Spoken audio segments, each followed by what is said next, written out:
give him any. I don't want to give him a platform, but I'm going to do it just for the sake of the room. Y'all probably heard about a Nigerian American. I told him yesterday he is not a Black American.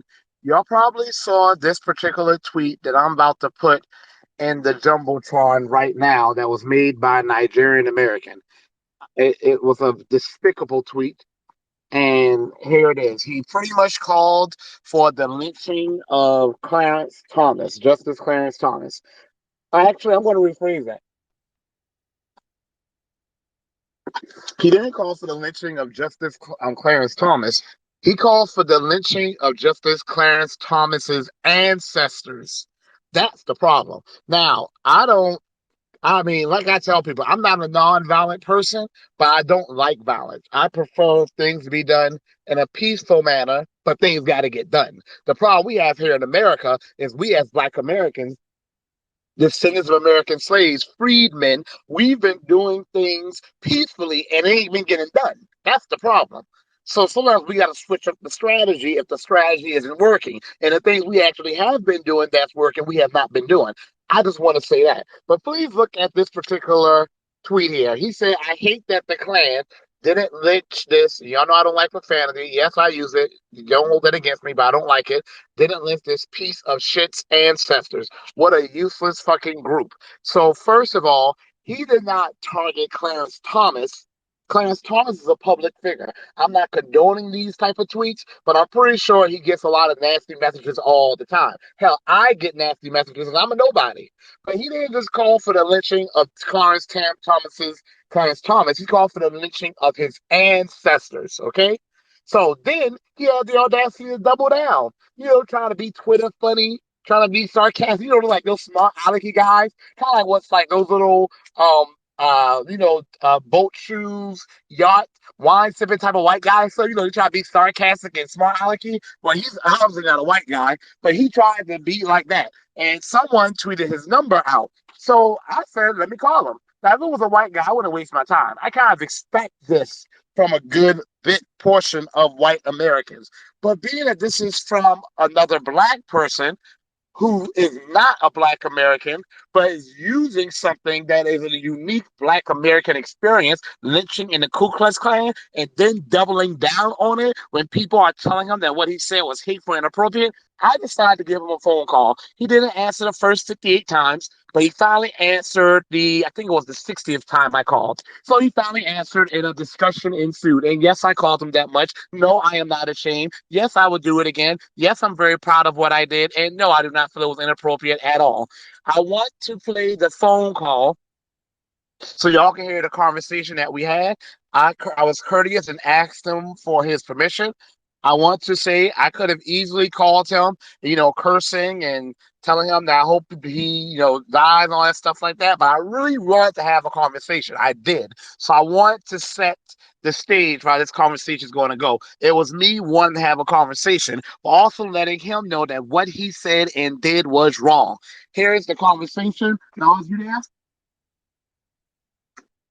Yeah, I'm here. Yeah. What's up? Okay, I'm going to start it and let me know if no, tell me if the sound quality is good. Like I said, I have no regrets about what I did. I would have called 758 times. Don't you dare disrespect my people while you're benefiting from looking like my people. And then we are telling you that what you did was wrong. You doubling down on it, being smart alecky like Black American pain is a goddamn a point of entertainment. So yes, I called 68 times in a row. And yes, I would have kept calling. Don't come here looking like us, taking advantage of us, taking provisions that are meant for us, a little bit we actually have, and then using our pain to mock us because one of us, and I'm not saying I'm a Clarence Thomas fan, whether you're a fan of his or not, it doesn't matter. He is of our lineage. Don't you dare try to then weaponize our painful history against us when we don't do as you feel we should. Who the hell are you for us to do what the hell you think we should? I can, let me stop there. Let me let y'all hear the conversation, okay? Here we go. All right, so if Don stop me, it doesn't sound good. Name is Greg Okay. Anderson. I saw your tweet today about Clarence Thomas. I want to make. How does it sound? I think it sounds good. I mean, I can hear you. Okay. Everyone, if you give me well, they don't do 100 anymore. If you give me a heart or a hand clap, let me know you're able to hear it, please. Because I'm about to play it, and once I start, I don't want to stop it until it's time for us to discuss something. Okay, must be good. All right, let's go. Make it very clear. Clarence Thomas is Gullah-Geechee, as am I, but I am no fan of his. Absolutely not. It's like, for example, some of the rulings he just made, saying that black people who were mainly be impacted by it, at least, found later to be innocent of a crime in which they were convicted, cannot sue the federal courts. I mean, he has done some things that has definitely hurt a lot of people. Now, I am against abortion, so I actually love this ruling, but that is not the thing I want to discuss. We all can disagree about that. But your comment.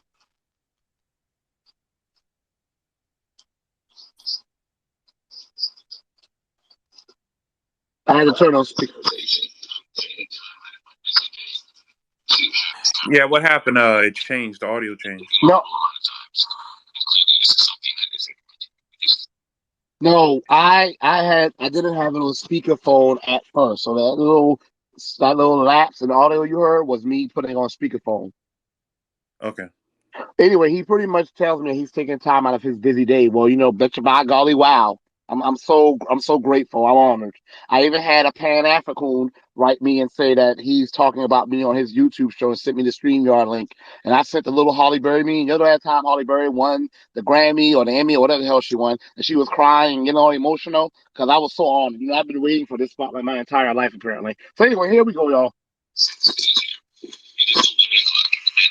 I don't give a damn. I have no idea who you are. So? You have no idea who I am. Okay. And you have repeatedly called my phone. Yes, I have. Now, what world, right, is this normal behavior? In my world, a lot of things people consider abnormal or normal. But I only call because you offered for people to call you. You said people can feel free to call. You could have taken that offer. You could have left a message. You could have taken that offer and called me at a reasonable time of night. But, that's besides the point. We can have whatever discussion. No, that doesn't sound. Um. Well, I mean, I'm listening real close. It's like I can. It sounds better than when you first switched it. But it's you got to listen real close. Like I have the phone straight to my ear. So Okay. yeah, but yeah. You want to have he's going to be on the phone with you for an hour. He's courtesy of okay,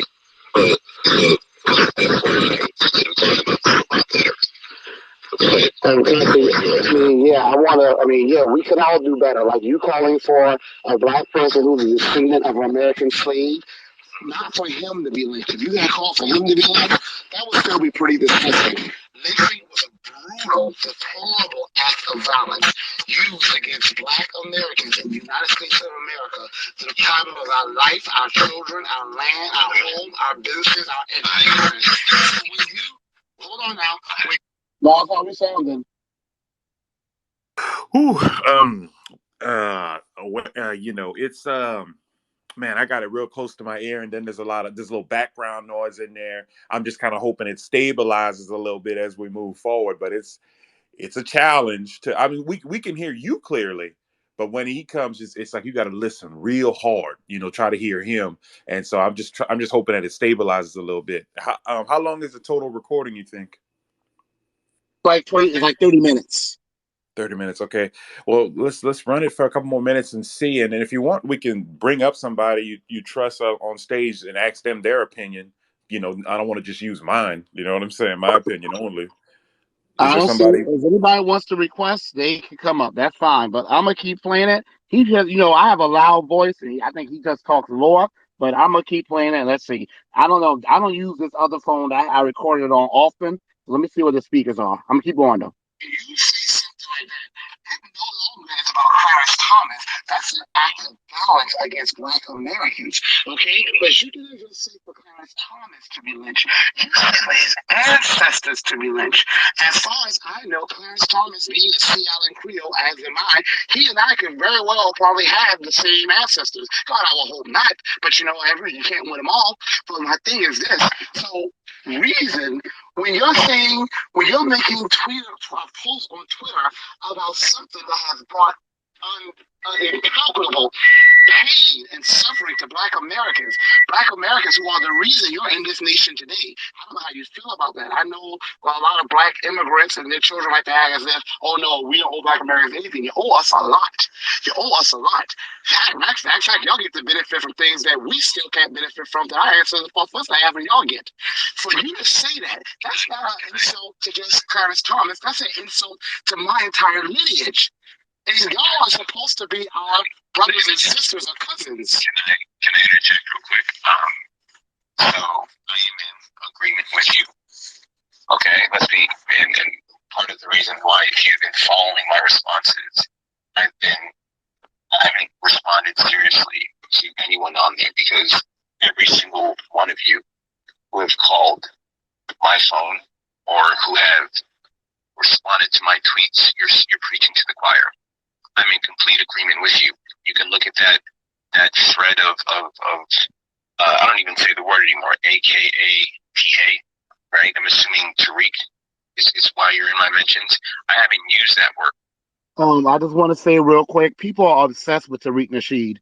I mean, people are obsessed with Tariq Nasheed. Tariq had nothing to do with this conversation. You heard him bring him up. People are obsessed with him. And I don't know what he can do about that, but people are obsessed with him, as you just heard. Right? Since 2014, since I was 25 years old, I'm in a completely different space right now.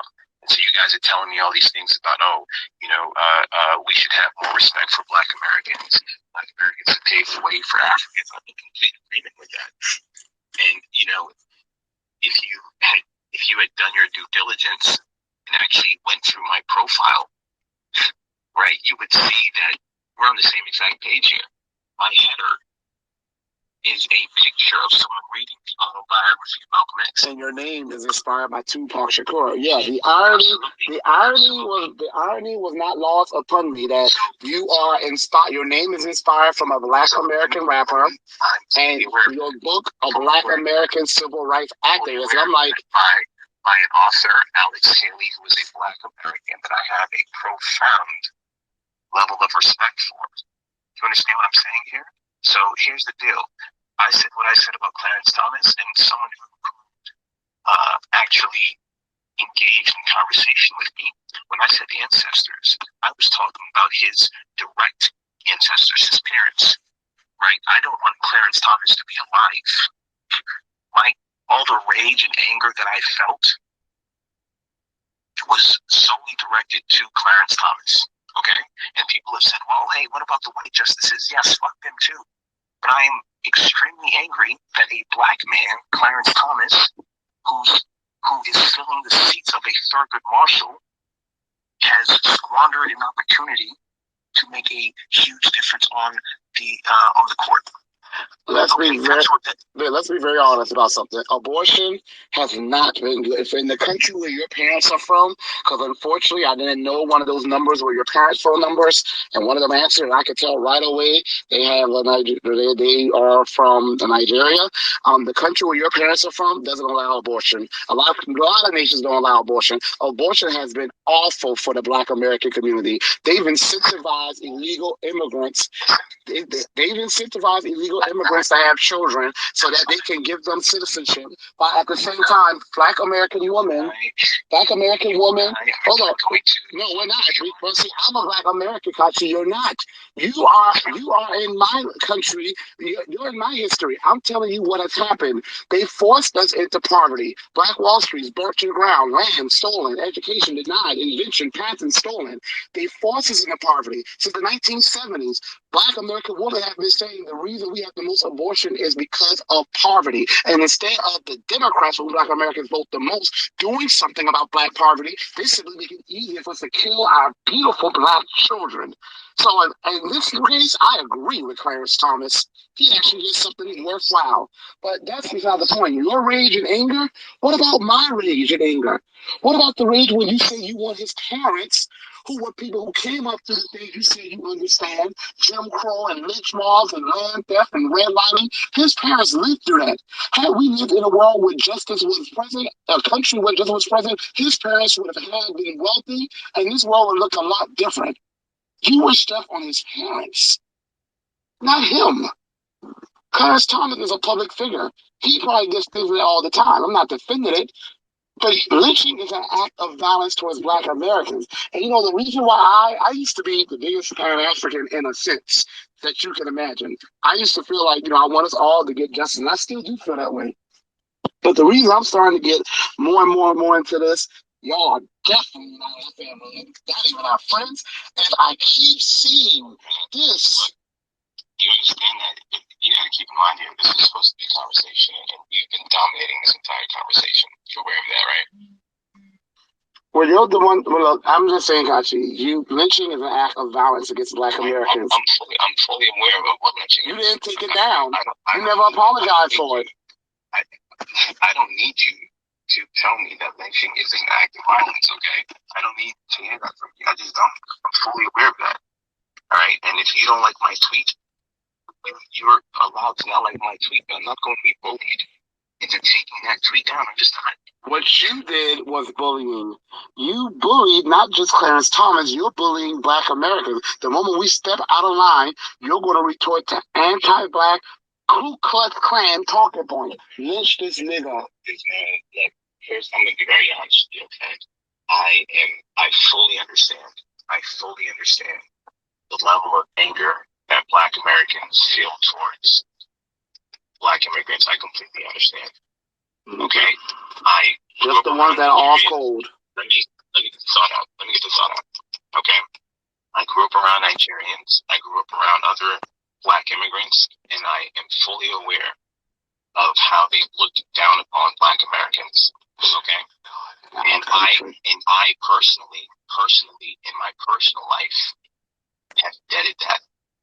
People I know don't talk their way around about Black Americans around me. Okay, so if you want to have this conversation, if you want to aim your anger at Black immigrants, not once have I told you that you're out of line. Not once have I told you that your feelings are invalid. Okay, but for you to sit here and preach to me, you're wasting your time. You don't agree with my tweet. That's perfectly fine. My tweet fills you with a visceral level of anger. I completely understand that, but I'm not taking it down. I despise Clarence Thomas. And that's why I wrote what I wrote. Okay. Then, now there are far bigger issues. No, that's Kachi. That's the problem there. Your tweet. Then you are not. And I don't even like this word, an ally. When you say, okay, your tweet was not so directed to Clarence Thomas, it was directed towards his ancestors. But not just that. You use lynching. You wish for the Klan to lynch 2 Black people because of something their child did that you don't like. A lot of the citizenry in America that we as Black Americans don't like. You will never see me, though, saying I wish a certain white person's parents who's done wrong were lynched and put to death unless their parents had done something wrong. And yeah, if any group has a right to have furious rage, it is us. And being bullied, you're the one doing the bullying, using Klan and lynching. Those are trigger words to Black Americans. Because those are actual traumatic experiences that really still happen, but once upon a time, just a few decades ago, were happening en masse, epidemic level. To the point where in New York City, where you are, they will wave a Black flag out window saying a Black man was lynched today. And my great grandmother who saw that, she said that flag used to stay out there all the time. She said they just kept it up. Because that's how often it happened. Okay. Brother man, hopefully you can respect the fact that I've given you a platform to voice your thoughts out. right? You and I, clearly have fundamental disagreements on this issue. You don't think lynching and Klan is? You don't think that was wrong? What you said? You don't think that's violence towards Black Americans? I think it's violence towards Clarence Thomas. I'm standing on that. The Klan and lynching was used not just, they would never just lynch Clarence Thomas' parents. They would have lynched mine too. And you would have been here, but you're not. I'm fully aware. I'm fully aware of the depravity of the Klan. So you're more upset about Black babies, but you know what? I'm more upset about men thinking that they have any right to tell a woman what to do with her body. Yes, I am. Well, you know what? It takes the man to make the baby too. We're not gonna get into a philosophical conversation about abortion. I don't want to hear it. Well, I didn't want to read your tweet either, but you offered people to call you. Now I'm going to be a bigger person than you. I'm going to take down that thing with your information on there. As you should, because it's ridiculous. No, excuse me. You don't get to dictate to me as I should when you are saying you telling the Klan to lynch people. You are telling a Black American in America, you're in their country, to making jokes about the Klan and about lynching and about abortion, something that your country does not even allow. Okay? That's not my country. America's my country. I was born here. You are not a Black American. You are not a descendant of American slaves. You are a Nigerian American. Listen, that's fine. Your heritage is different from mine, and obviously. Because of the 14th Amendment, America is my country. I was born here. Yeah, that needs to be rescinded. You have no right to tell me whether or not Nigeria is not my country. You have a flag of Nigeria, not America, on your bio. So that's the country you're representing. And here's what, no, I'm not representing that. The only reason why Nigeria is a flag on my bio is because Nigeria is the reason why I'm a Black person. I'm not going to put the American flag in my bio. Well, why not? I'm curious. Because the name Nigeria came from a white person. Nigeria is a European nation of merging the Northern British Empire, Southern British Empire. So the inhabitants of Nigeria chose the flag colors. A Black girl designed the American flag. Black people built the country that the American flag represents. We fought and bled for that country. We built the wealth of this nation. We're owned by the country represented by that flag. You are being so cold-hearted and so heartless. You are ignoring the pain that tweet has made. Look, I'm not attacking you. I'm just saying. Because you're being very, very inconsiderate. And listen. Here's the deal.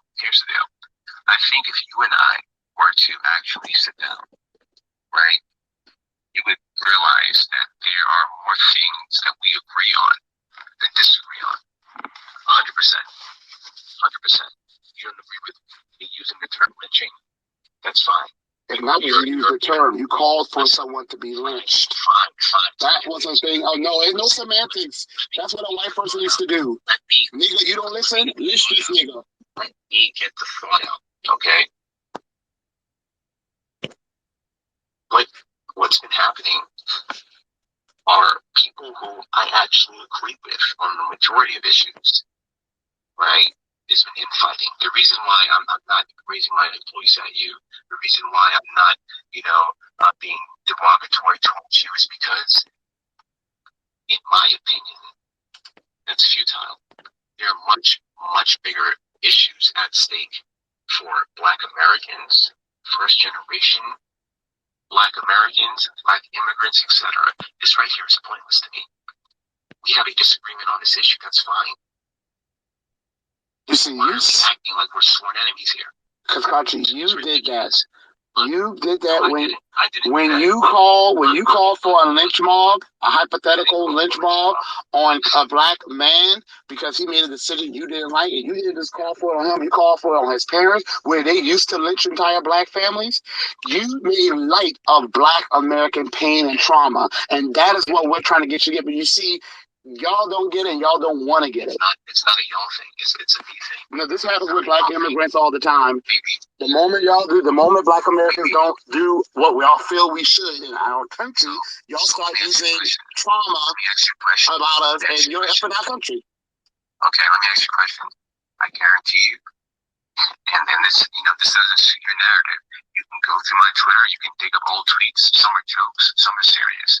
When you look at the serious tweets, you will see nothing, absolutely nothing, but praise for Black Americans, right? And so, if that means nothing to you, there's nothing that we can gain from this conversation. What you're failing to realize here is that people are complex beings. One tweet doesn't define my entire personality. You're looking at one tweet out of 150,000. You understand what I'm saying? And for you guys that try to use that, You guys. You guys, FBA, you, Goodness. everyone who has been camping out of my mentions, for you to take that one tweet and then try to extrapolate it and attempt to define me as one thing. I'm not here to please you. Kachi, don't do the Karen thing, please. Please don't make yourself the victim when you did something wrong. That's what racist white people do. I'm not saying white people, racist white people. Kachi, you are making it seem this. I'm taking this in stride. No, see, that's the problem. This isn't serious to you. This is something you can laugh about with your boule, well-college educated friends living in our skyline in New York City. That's what this is about. But Black people are still living through the trauma that you sat there and made a tweet about and trying to be Twitter funny about. Like, I literally know older Black people who told me that people they grew up with, their parents were lynched. Okay? Like, I literally grew up around my great-great-grandparents who literally were raised by people who were enslaved. My great-grandmother was raised by people who were enslaved. This ain't no history, okay? This ain't no funny tweet.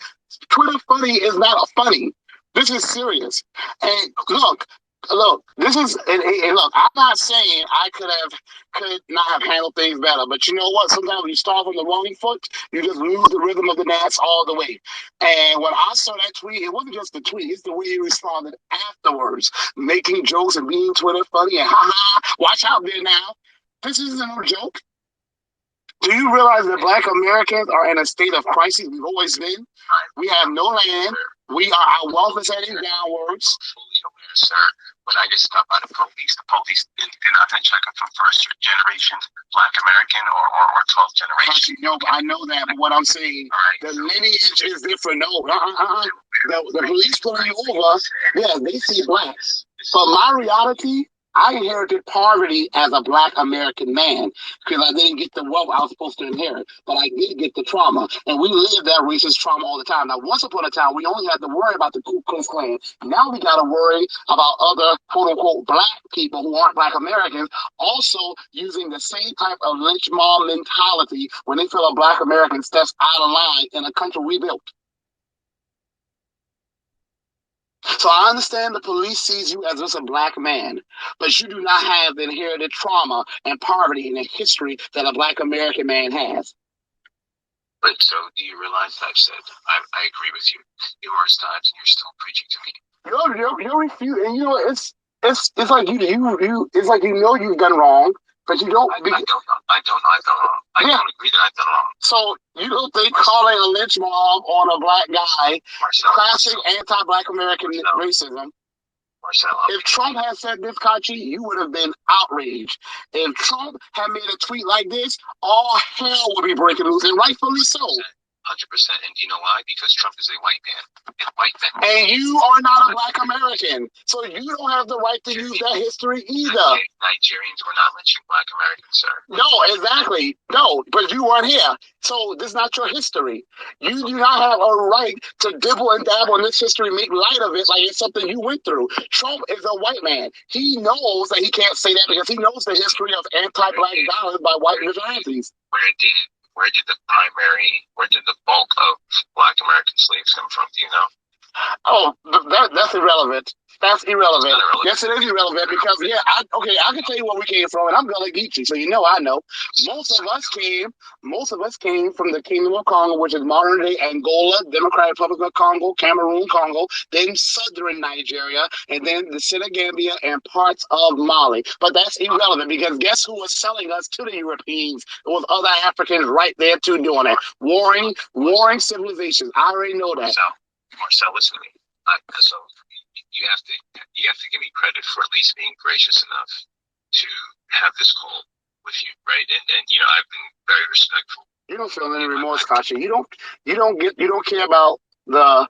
And I'm not saying me. I can take it, but I know the trauma it triggers on my people, and you don't care.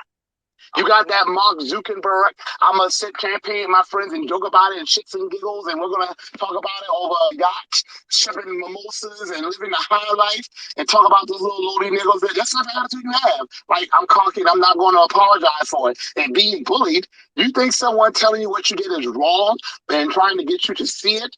I haven't used threats of violence. Never. Haven't called for it at all. Oh, I'm mad as hell. I'm not telling me half of my people. I get these type of things all the time. But so you sharing toxic information isn't that's I did not do that. That was shared by someone else.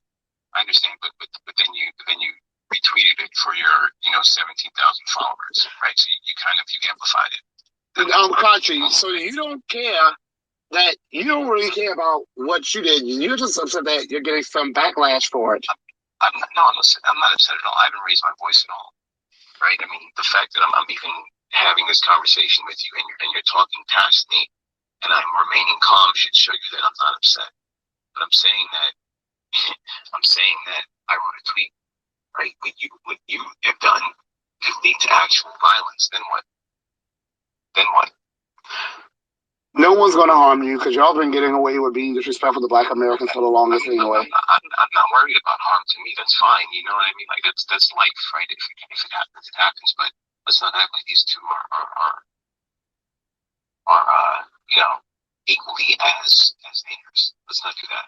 Yes, anti-Black violence and making light of it is dangerous because this isn't some history. It's not some page from encyclopedia. This is stuff that still happens. Okay.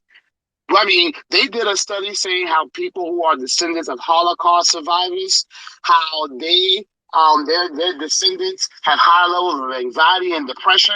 They've never done such a study with descendants of American slaves who've gone through a Holocaust for centuries. So when you do these things, just because you don't think that it can be harmful or impactful, it is. And the thing is, if a white guy had done this, all hell would be breaking loose, and rightfully so. But it is just as disrespectful for a non-Black American Black person in America to do that to the people with whom without he would not even be able to come to this country, and to be honest, keeps you safe in this country. Because if it wasn't for Black Americans being the fighters that we are, y'all want to be rushing the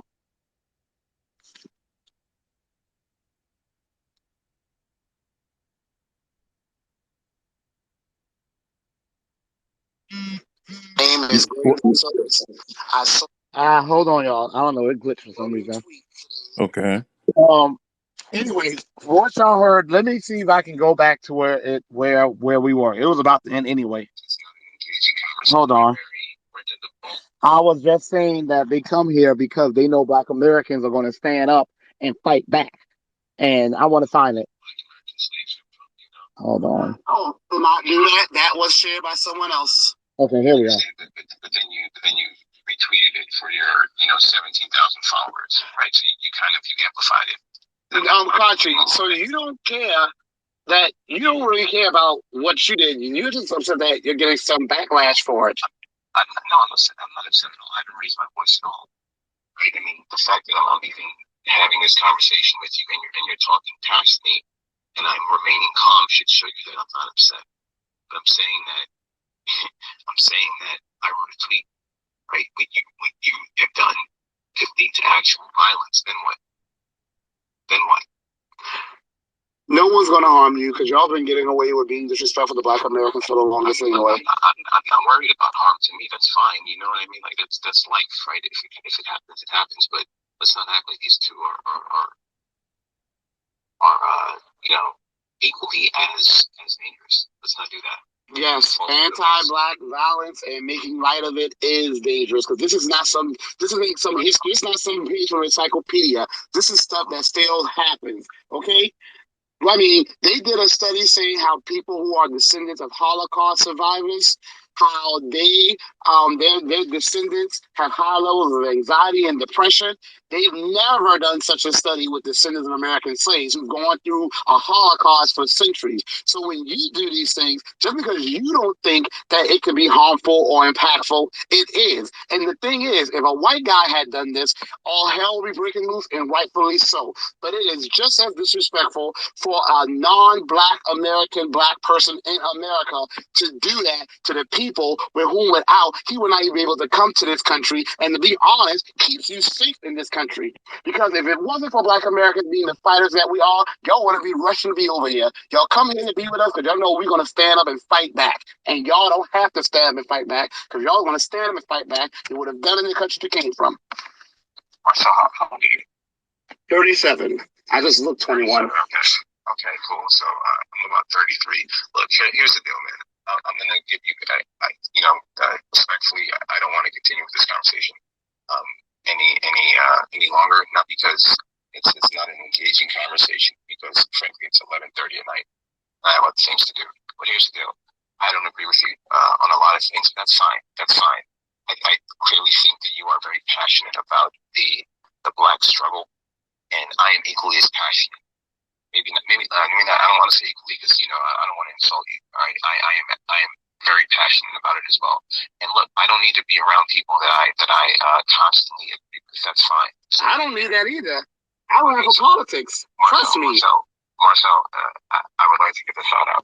Here's what I'm saying. Clearly now, you have my number, even though I would rather you didn't have it and I have your number. Okay. I'm cool with keeping this line of communication open. I genuinely am. Okay.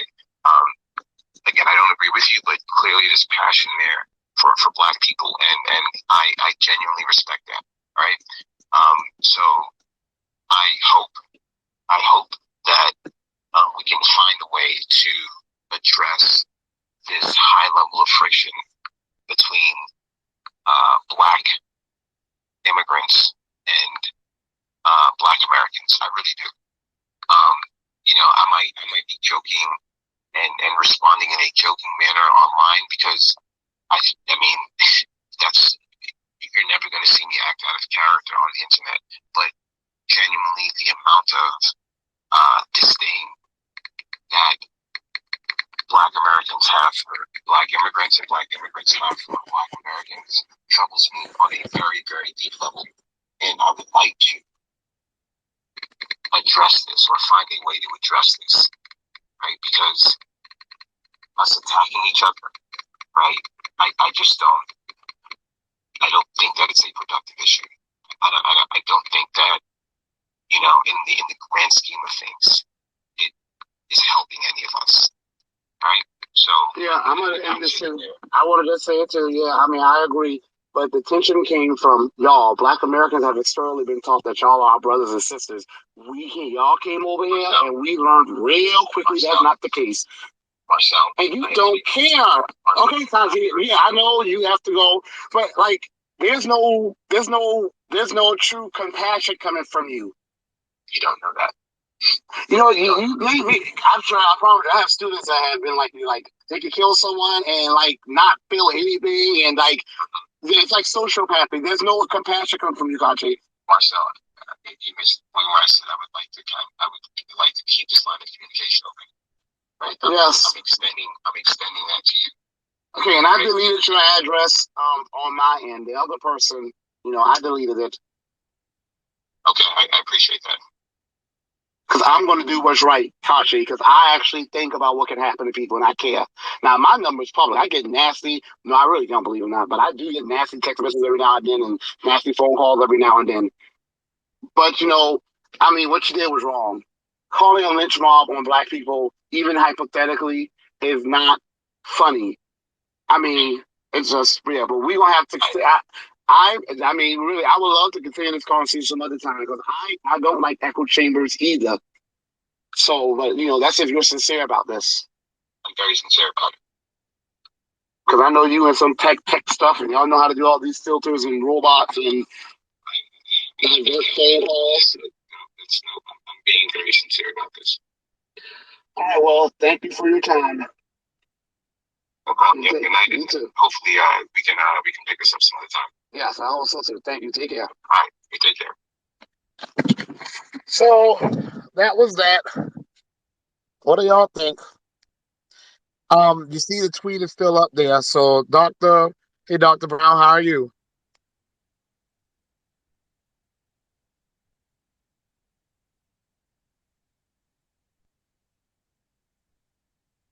Dr. Brown, you gotta unmute yourself.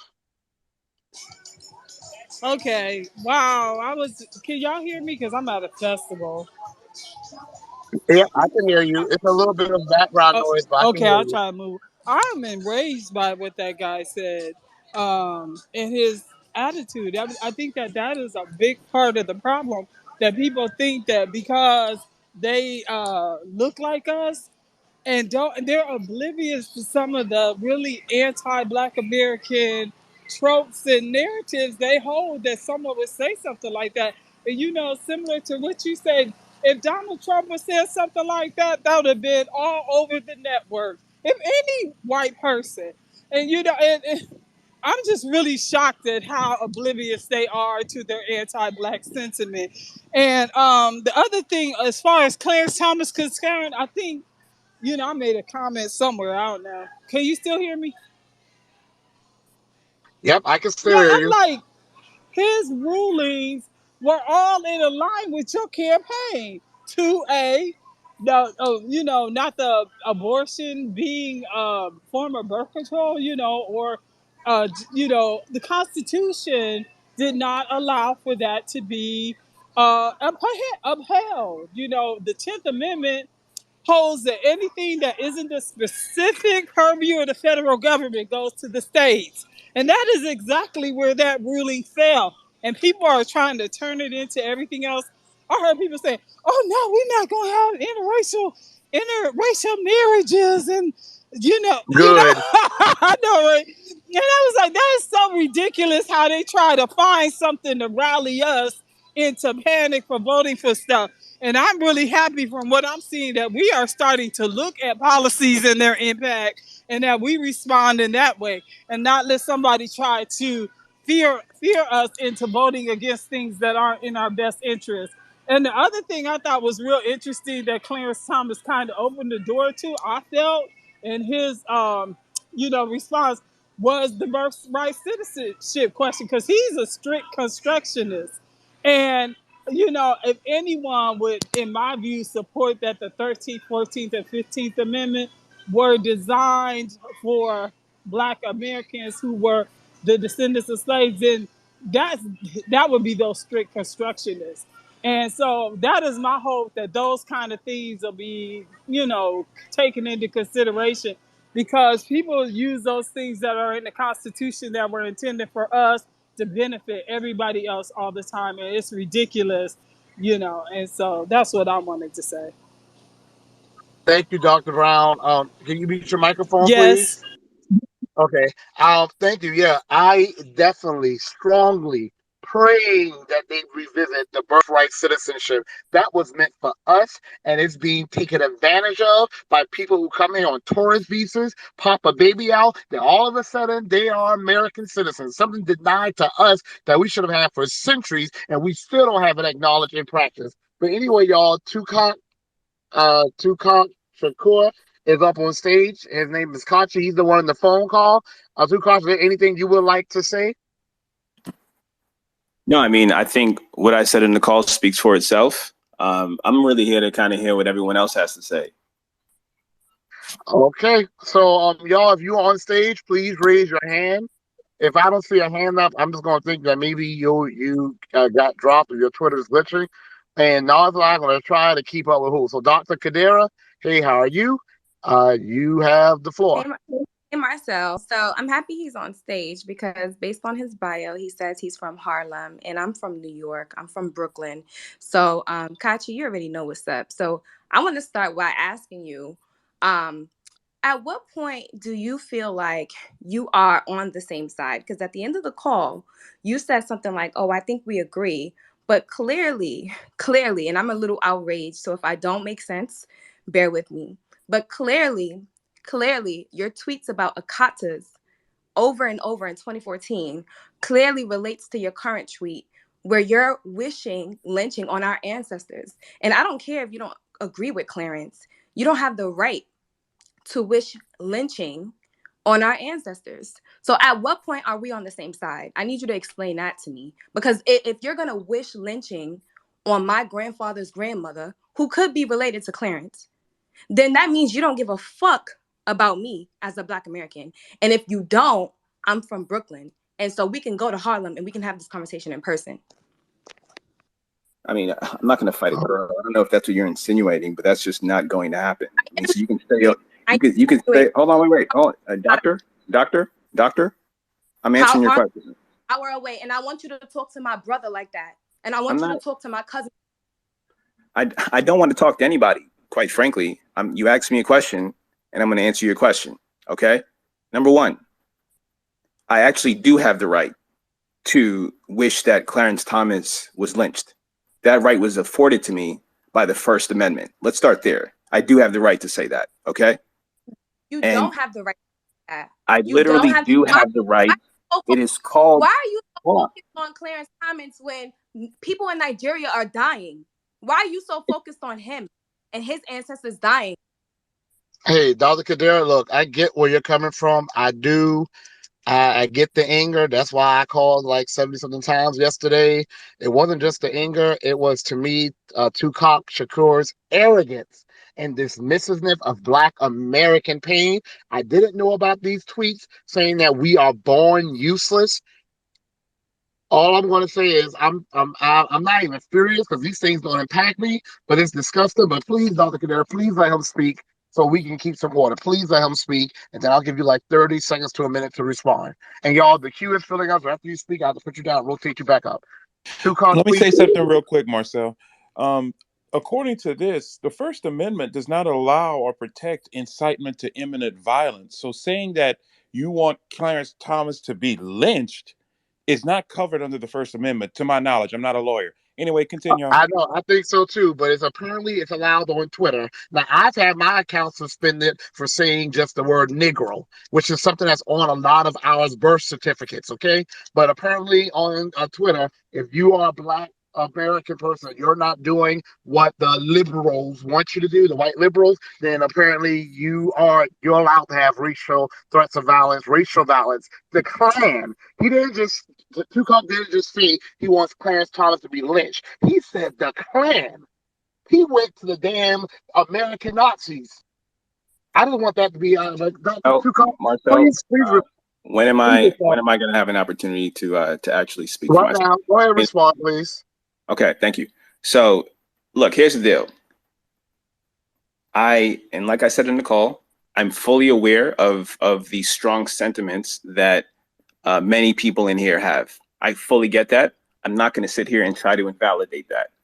But Dr. Khadija, and forgive me if I'm saying your name wrong, there's no way in hell that I'm going to meet you, your brothers, your cousins, right?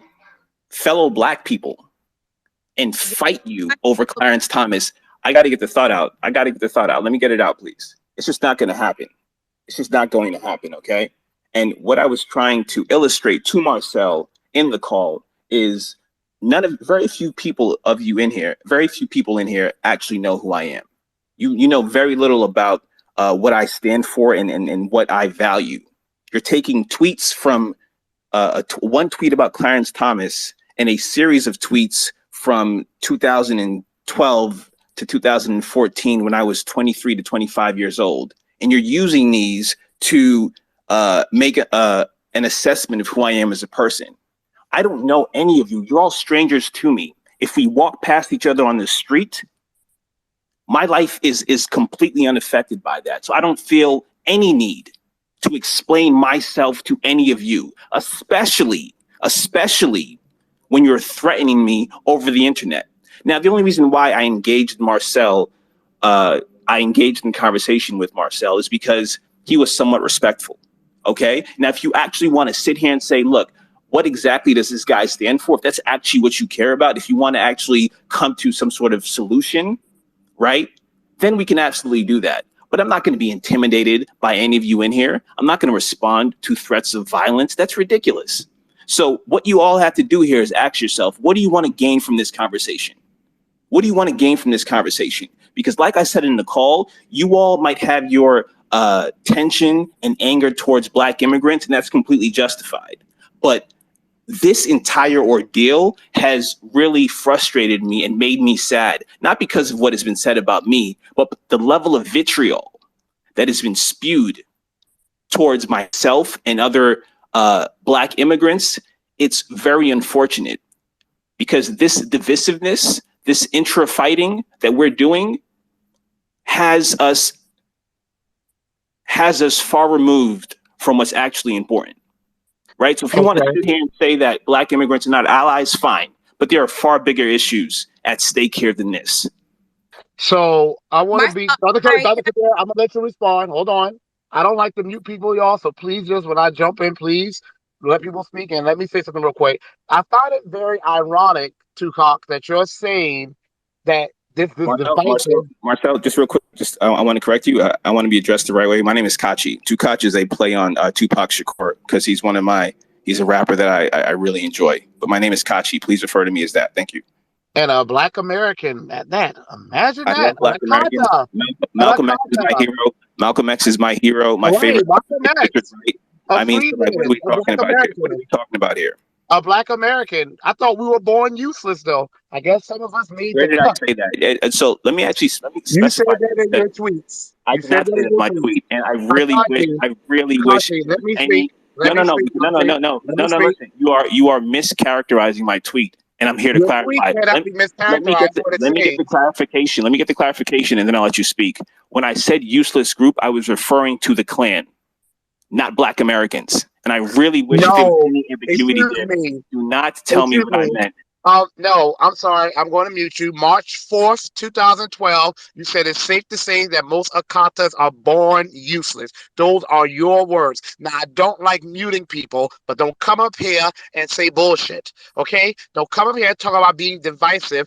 23 years old, you are old enough to know right from wrong. I have taught second graders who knows right from wrong, who can identify when people are being racist. So let's cut it. I don't like using the microphone, okay? I mean the mute button. I don't like it. I like the conversations to flow. But right there, Dr. Kadera put your series of tweets up there. You said it's May 4th, 2012. It's safe to say that most Akata people are born useless. Tupac was an Akata.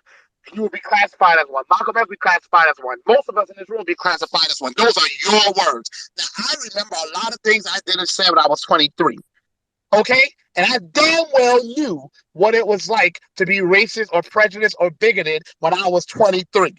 I've seen kindergartners who know what it's like to be unfair and to treat people differently. Now I'm going to unmute. Let Dr. Kadera speak, please, and then you'll get to respond. And we're going to keep it moving. 30 seconds for both of you, please. Dr. Kadera? Yes, I'm here. You know, it's interesting because he's inciting violence against our ancestors. Yet he's up here like, I don't want to incite violence and I'm here to clear my name and stuttering and shit. But you over there inciting violence. And so, yes, it's violence. Yes, now we get violent. Yes, that's my response. And if you have a problem with it, that's too bad. Now, what I want to say is that it's unfortunate. It's unfortunate how you guys embarrass yourself every single time. You want to talk about vitriol, but you have a whole thread of saying the word Akata over and over and over. I know Nigerians. They've told me what it means. And you're from Harlem. We know how segregated your village is up there amongst Africans and all the Caribbeans and the Black Americans. So please, you should take Harlem out your bio if you're not here for violence, because you literally incited violence on our ancestors. And we have a problem with that. We take that very seriously. And I'll end it there, because if we were to incite violence on your ancestors, you should be taking it seriously as well. Thank you, Dr. Kadera. Kachi, you may respond. Y'all, I'm trying to clear the queue up. Thank you. Appreciate that. So, Marcel, my apologies. When you said the useless thing, I didn't know you were referring to the tweet from 2012. I thought you were referring to my Clarence Thomas tweet. So fair enough. If I said the word useless in those earlier tweets, then that's perfectly valid what you're saying. But I'm not going to apologize for jokes. There's a lot of anger in here. And, you know, I joined here to kind of see what the temperature was. But just based on the way Dr. Kadera responded to me, I don't think that I'm going to be able to get what I wanted to get out of this conversation. So what I'm going to do is I'm going to remove myself from here. I'll stick around for a couple more comments, see if anything useful comes out of it. But if it does not, I'm going to remove myself from this space and leave it to the rest of you to air out your grievances. Are you running away Kachi, from wait. responsibility? Kachi, I'm not. right. Yes, you are, Kachi. This No, I'm ain't not. about you. This Okay. ain't about you. Okay. You called for the Klan to lynch a black man. Not that black man, but his parents. Do you know that Clarence Thomas has 2 brothers and sisters? Do you know that he has nieces and nephews and grandchildren? Had his parents been lynched, and both of his parents were enslaved, by the way? Both of them were Marcel, extremely poor. No, hold Marcel. on. You are Okay. making this about you. You're not the victim. You don't get to tell us how we respond. Uh-huh. Okay? No one has called for violence against you. Dr. Kader said if you wanted violence, she could come over and fire you in Harlem. She has not called for violence against you. Okay. You So are being worse than the white people who say racist things. Because at least they will sit there if they come in a room and take the response. You are sitting there saying, "Oh wait, y'all are not responding nice enough to me." I know, so you get to say that you're joking and you're not going to apologize for jokes, but we can't tell you how your jokes made us feel. We can't tell you why they're harmful. You talk about you don't want to have divisiveness, and here we are trying to have dialogue, but you want to run away from a conversation that can actually lead to some sort of unity, if anybody even still wants that. Marcel, You are can I running away respond? from accountability. Can I respond, Marcel? Okay. So Nas, was it you who said I was running away? Is that you who said that? Yeah, And that's I what you said were that as doing. well. Okay. And so Nas, I mean, I have no issues if you want to reach out to me personally and have a conversation with me. I have no problem doing that. But Why I'm not can't you do going it to, now? Why can't you do it now? Why can't you have a conversation with us now? because Why Hey, I'm how would about you run away? wait, because Marcel. because Wait, because I'm an adult. Let me say Because something. I'm an adult and I can Wait, do what I Takachi, want. let me wait. How about this? How about this? Why don't you just sit there and then let other few people who are on stage just say what they want to say? You don't have to say nothing right now because Sure. they on stage. So let's just listen to what a few other people have to say, and then you and Marcel can continue. So Well, Marcel, you can. and so I said I would do that. I said I would stick around for a couple more comments. Okay, yeah, stay on stage, and then let's Okay. just hear what other people have to say. I want to say, Kashi, first of all, the only reason you have those rights is because of those useless akadas. Okay? Because if you were such about that life, you would take your ass over to Nigeria and deal with SARS, and you would deal with those 40 corrupt politicians in Nigeria that y'all 230 million asses can't seem to stand up against and run out, and they're robbing your country poor. 230 million of y'all, letting 40 old men mainly who are in charge of your municipalities or provinces rob your lives, and you got 10 British people running your oil fields, filling your rivers and your seas with oil. I've seen it. I've been to Nigeria, spent 2 weeks there. You got the Chinese people there beating your black asses with sticks. If you about that life, go over to Nigeria and be about that life. The only reason you can come here and talk about you an adult and do what you want, the First Amendment, the 10th Amendment, and the 15th Amendment, is because we bled for that amendment. The reason that you have these rights is because we did it. Y'all are not fighters. You're Okay. talkers. So Marcel, I want to be very clear here. And Nas, I'll say this one thing, and then I'll let everyone else speak because I don't want to dominate this conversation. I don't care about what's going on in Nigeria. I've been in Obviously, America. what's the problem with y'all? Marcel, let me finish. I've been in America for 33 years. This is my country. And nothing that anyone says in this conversation is going to change my mind about that. And Hopefully, Trump will. the last thing I will say is fuck Clarence Thomas, and I stand by what I said about wanting him dead. Now the floor is yours. Go ahead. And we stand, and Dr. Kadera may stand by what she said by bringing her brothers and herself over there to look for you in Harlem. Just remember that. Who was next? Who was next, y'all? I think Erie. Harry? Sister Carrie was next, Oh, and it's Okay, on go, me. Karen. Carrie, the floor is yours. Thanks, Marcel. You know, all these people come over here and they give themselves permission to say and do whatever they want. And yeah, that's not why we wanted people to come here. I mean, that's not. I mean, what is it about you guys being here that we're supposed to even draw from that's positive in order for us to have the grace to say, oh, well, maybe he didn't mean it or whatever, joke, whatever. It's like, it's not okay. It's hate speech. It's violent. I mean, You don't understand that? We don't want people to come here and treat us like that. Is that hard to understand? And you don't want to say sorry? I mean, yeah, Can that's I all I have to respond to say. that? Am I allowed to respond to that or no? 30 seconds. Okay, I mean, so last time I checked, my tweet was directly geared towards Clarence Thomas, and I'm not going to His apologize to him. parents. Well, I mean, You his parents said are dead. His ancestors. ancestors. So you need His to check parents are that dead. tweet again. That's a Check it specific word. again. Can I get the thought out or no? I thought I had 30 Don't seconds. lie. Just don't All lie. right, Don't so lie. I'm not going to apologize to Clarence Thomas. If you We guys, don't want to say if as that's what you're apology. looking, Marcel, I mean, like last time I checked, 30 seconds haven't passed. I'm not going to apologize to Clarence Thomas. If you want me to apologize for jokes from 2014, I'm not going to do that either. Because quite frankly, if you want to do the research into my tweets from when I was 22 to 25, I made fun of everybody. I like dark humor. I'm not going to apologize for that. But if you want to actually see where I'm coming from and get insight into what I actually think, then we can have that conversation. But anything else is completely futile. I'm not going to apologize. First. Apologize That's about polite. what? About Let what? her speak. Your 30 seconds is up. Let her speak. Carrie, go ahead. I'm just saying, apologize for your mistake. We took it as you were talking about his ancestors. Since you said ancestors, that's a very specific word. Okay, Okay, you know what, I would apologize just to be fair enough. polite. Okay, Carrie, excuse me. Carrie, Excuse me. I'm, Excuse I'm me. good. Excuse me. Let her I finish, please. it is the polite thing to do to apologize. And you're so very sure you don't want to do that. That's fine. You've given yourself permission.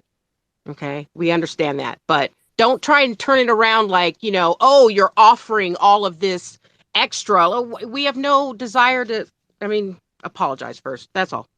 Thank you, Carrie. I'm gonna drop you back now. If you want to come back up, just please raise your Okay. hand. I do want to say, y'all, if this was a white guy doing this, all hell would be breaking loose, and rightfully so. But because Kachi thinks that he's Black American, which he is not, he thinks it's okay for me to do this. You know what? You better keep that shit in New York.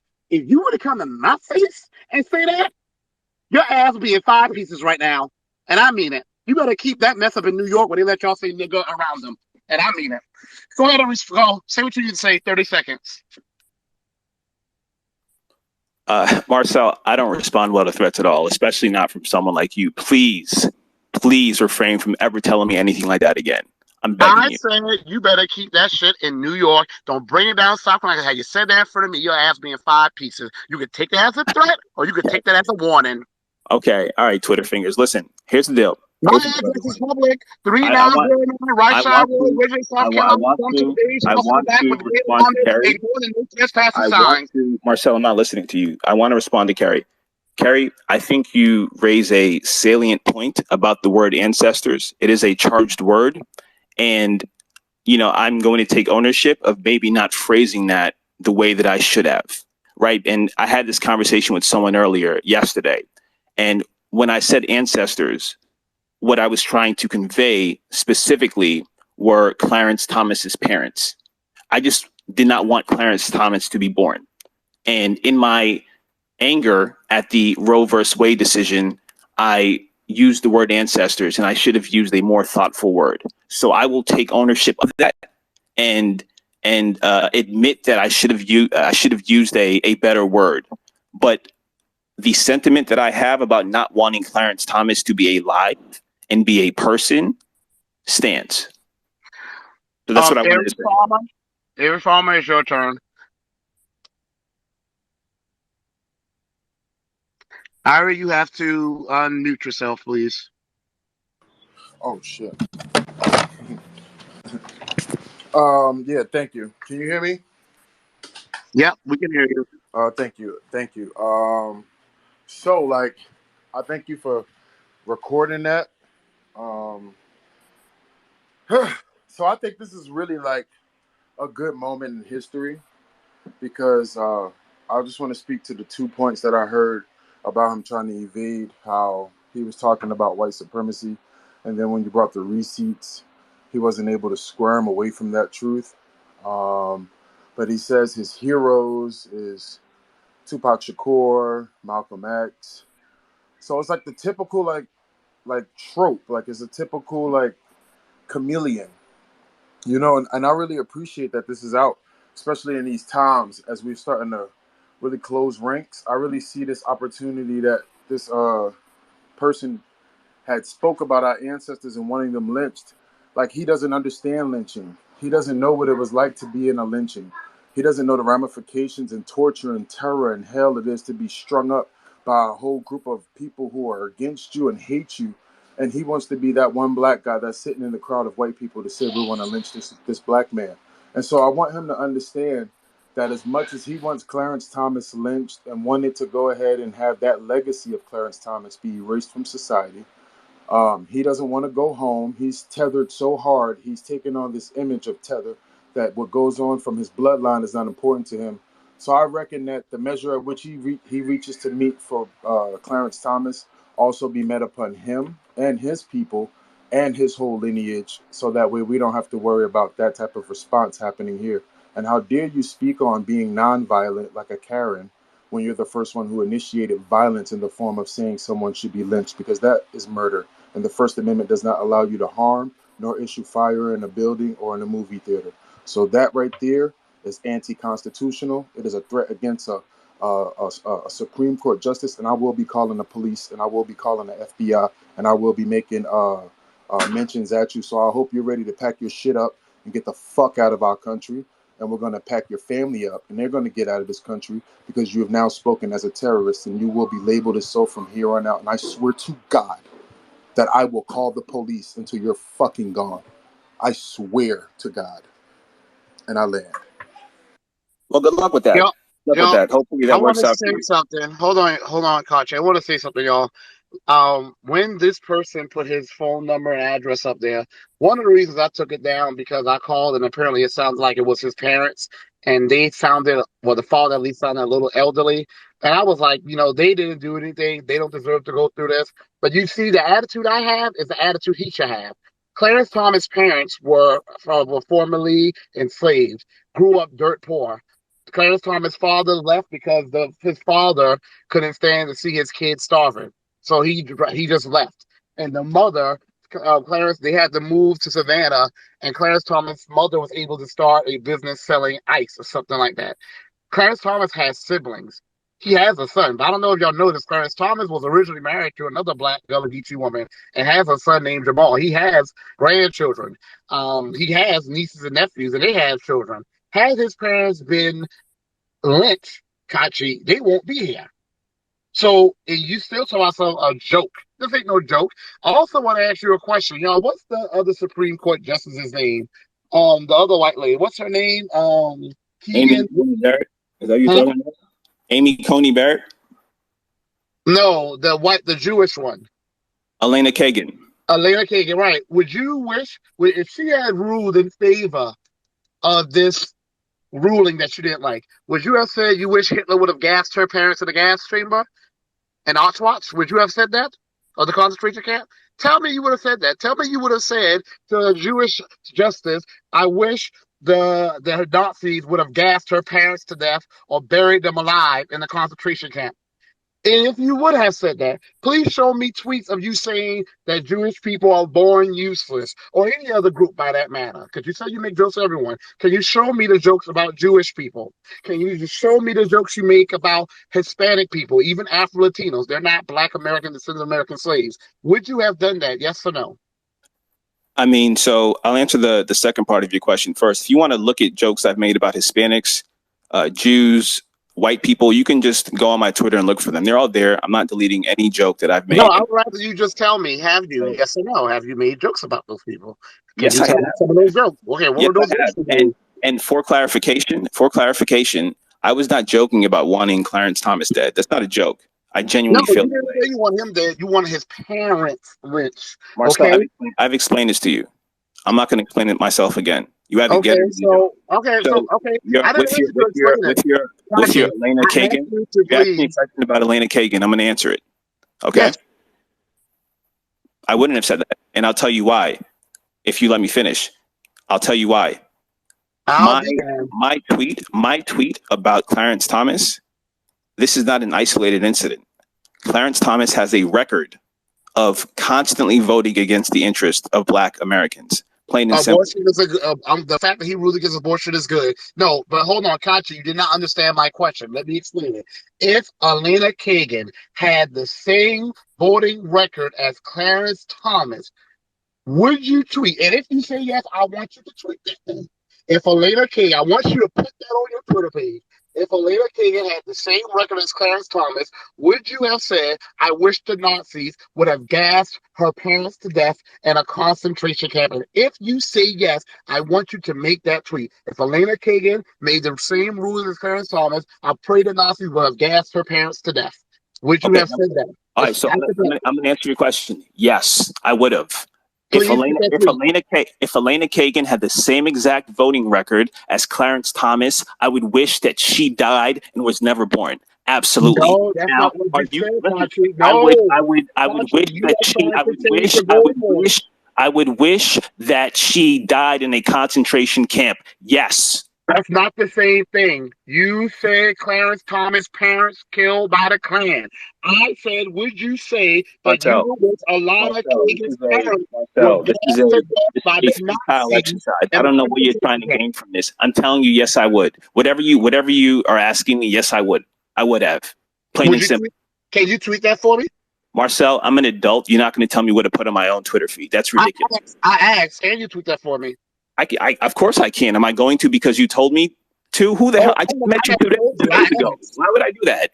Because I don't know why you would, but I know why you wouldn't. Because, you know, those Jewish boys will have your ass packed to sit back in Nigeria from New York City in a hot minute. But you feel it's okay to disrespect Black Americans. What Jewish boys? What are you talking about? What Jewish boys? Name them. Where are they? The hard truth? Please go. The floor is yours. The hard Black truth, you have to unmute your microphone. Hey, what's going on, Marcel Nas? Peace and blessing back first to the family.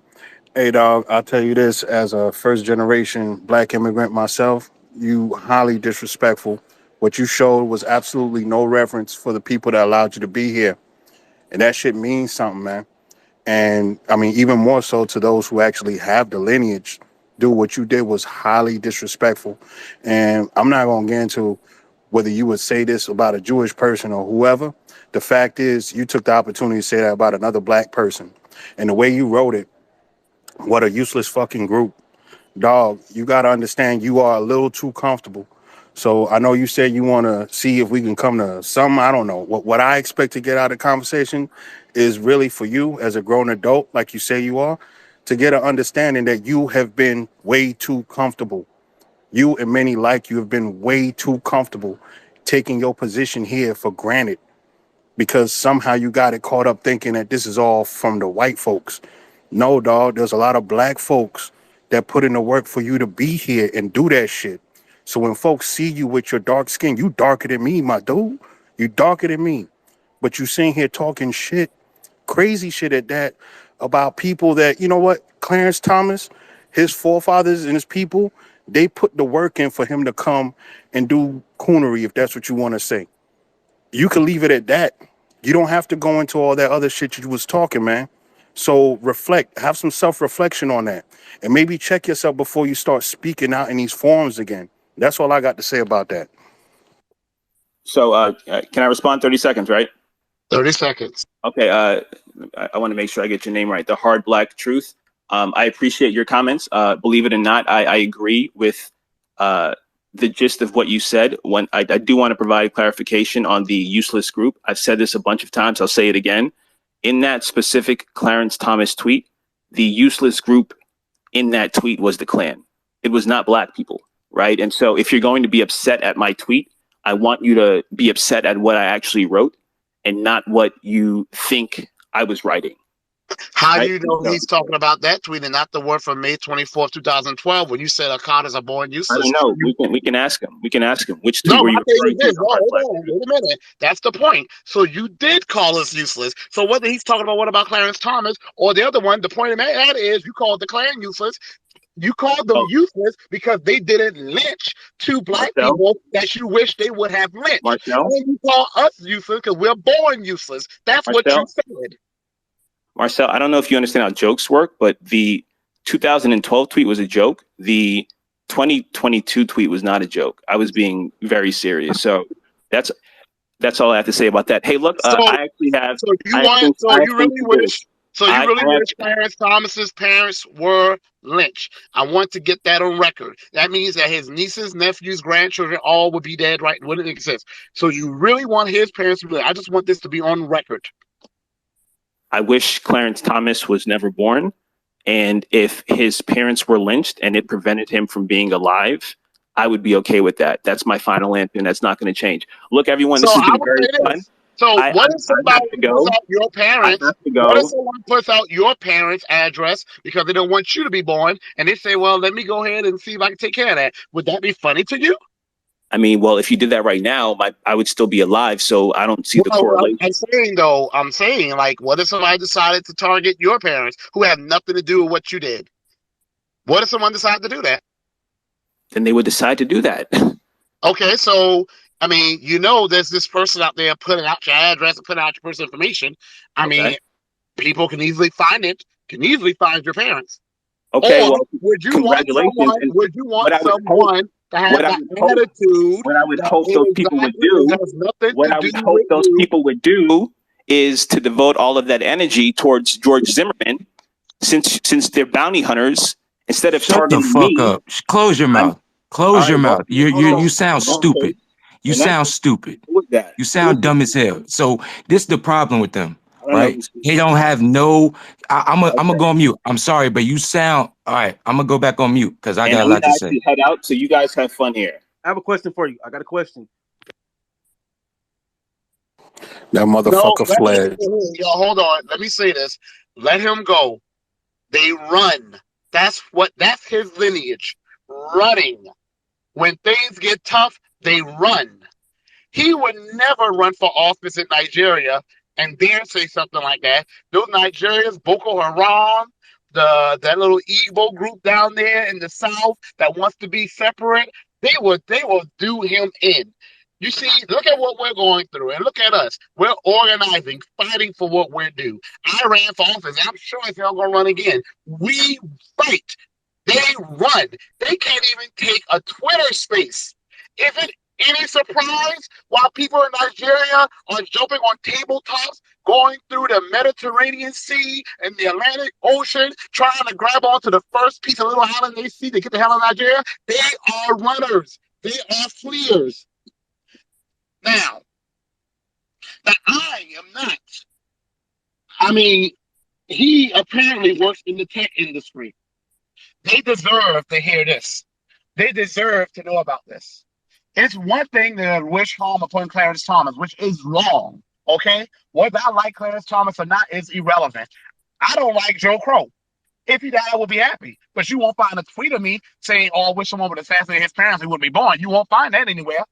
The fact that he said that, that does need to be reported. So I reforming y'all. I hope y'all definitely follow through. But we're gonna keep this queue moving. Hard Black Troop, is there anything else you want to say? Because I have some others in the queue. If you want to come back in, I can drop you down, just rotate you back in.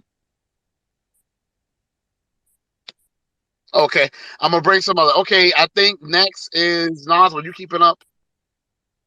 Oh, I I know think Dem next was is up there. Dem. Vons, Dem, I yeah, think Dem. it's Dem, then Fonz, then Jay. Okay, Dem, you have the floor. Hey Marcel, hey Nas. I'm so pissed that I'm sorry. I don't want to curse, but I'm so upset that he left. It's okay. I'm real upset that he left because they act like they don't know. And they know. They know exactly what they doing. And that part is the fact that pisses me off the most. Most of them aren't far removed from selling our ancestors. Most of them descend from the Africans that sold us. Okay? So they know good and well who they are. They are a bunch of bull. They are a bunch of cowards. His ancestors and my ancestors, they are no comparison there. I don't want an apology from that dude. I want him to stand on it like he did so my ancestors can intercede. All right.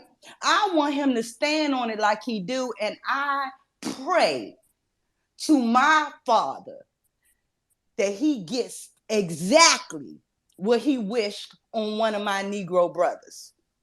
You understand? I Period. Dot definitely com. understand. And let me land there. I'm pissed he left, little coward. I am too. He said he couldn't stay long originally, but he could have. My thing is this: I remember when what was that what was the hell what was that person's name that damn on Venom looking lady calling one of our brothers a pedophile because he took a picture with his daughter on the left. And remember when she did that? But I remember she came in the show like that, look like Carnage or Venom from Spider Man looking ass. But I remember she came in the room though, and at least she sat there and took her behind with it. You know, we were still going at her, but she sat there and took her little behind with it.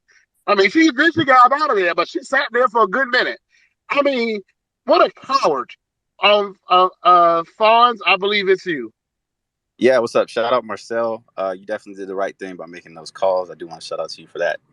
Um, One thing that I wanted to mention, I think it's actually a good thing that he has left the chat because one, he was a brick wall and there was basically no getting through to him at all. And one of the or a few of the things that stood out to me was he's been in America, right? He's clearly first generation. You know, a lot of people. He's an anchor baby, basically. Um, and he said that he could give a damn about what's happening in Nigeria. And that to me is crazy, given that your parents are literally, they can tell you about their childhood there. They can tell you how they grew up, et cetera, et cetera. Another thing that I noticed about the tweet that he said, it was a very emotional tweet. I could tell this dude is very emotional. I think he's one of like the Lovin versus Virginia types because he pulls Karen cards frequently. He was very emotional. And emotion paired with foolish pride because he won't delete it. He won't apologize for it. He won't open up to see that this is a problem, what he said.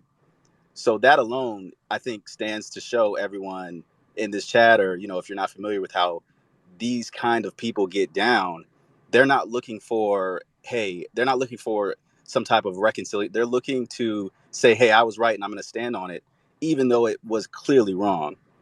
So I think that just goes to show, you know, kind of what we're dealing with these people. It's a huge foolish pride, or pride that hasn't been earned or shouldn't be respected, at least, because I'm not going to respect someone who's who firstly isn't respecting our lineage, and two, thinks that he can kind of claim what it means and say I've changed. He was 25 years old when he was making those crazy tweets. I I feel like I'm smart enough to know not to go out here talking about, hey, I wish somebody would die, or talk about some Akata, et cetera, et cetera. And that's basically all I wanted to say. Shout out to y'all. Thank you, Fonz. Yes, he's definitely a Karen. That's why I said to him on the phone call last night. He tries to make it all about him. You know, the same thing these Karens and Trads do. They want to be anti-black. Then when they start catching heat for it, they break down and cry, try to make themselves the victim. That's exactly what he did. And he's trying to act like he has some backbone by not deleting the tweets. No, what he's trying to do is try to show that, oh, damn, I'm really getting cooked, but let me put on a facade of bravado by not taking down the tweets when he knows good and well that's the best thing he should do. Now, I'm going to say this, y'all. I pray none of us execute violence upon him, and obviously, definitely not someone in his family. No, I'm not one of those let's be the bigger person type people, but I don't want anything coming back upon any of us in this reparations movement that's going to take us out the movement. Because at the end of the day, there will always, unfortunately, be coons, and what's that word Teresa she uses? Tethers like him around. Okay, the way we deal with them is doing what we just did, calling them out and putting the pressure on them. But then the other hand, though, if he gets sick at the mouth of somebody and he get what he gets, then oh well. That's just what it's going to be. But I just don't want to encourage that, especially not to his parents. I could have easily said, you know, I wish Boko Haram would have gotten his parents. What a useless group. But I didn't go there. All right, Jays, you have the floor. Wait 1 second. Let me say something real quick. I want y'all to understand this is what happens when we don't have an anti-Black American hate bill. If we had an anti-Black American hate bill, any any type of speech like he was doing is automatic hate speech, automatic charges. And another thing to remember is people like him are positioned in multiple industries, just like the tech world. Imagine People like him are controlling hiring decisions in the world of tech. People like him are in middle management in the world of tech. If he feels like he feels and doubles down like he did, imagine how many Black Americans he's pushing out of the workforce. I just wanted to say that. Go ahead. That's a good no. That's a good point, Nas. Because if he's saying that we're born useless, how is he treating the Black Americans that come and apply to any job where he may have a say in who gets hired? That is so true. You know, we have. That's why I hate the word white supremacy, y'all. We gotta stop using the word white supremacy. It ain't white supremacy. It's anti-Black Americanism. We have to get used to saying that. White supremacy gives the idea that it's just a racist white guy or white woman doing it. No, there are just as many non-white people who are anti-Black that may not even like white people either. So it's anti-Blackness. And now we got to even be more specific. Anti-Black Americanism. I don't know where he works, but I know on the snapshot I had, it's some company he has called Mass App or something like that. There needs to be consequences for this. Okay? And I Okay.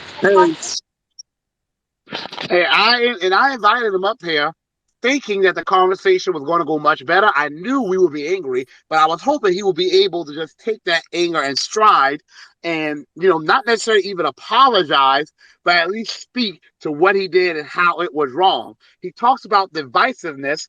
How is it that you are still sitting there doubling down on not, and he didn't just, and now he's trying to change his words, saying that he hoped for Clarence Thomas to be lynched. No, you said you wanted the Klan to lynch his parents. So not only did you call for lynching, something that has historically been used to keep anti-Blackness in place, but you called for the Klan to do it.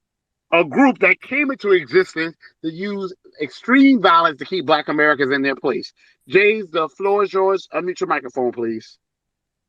Hey, how y'all brothers and sisters doing? I just wanted to commend Marcel, for calling him and for getting him up here.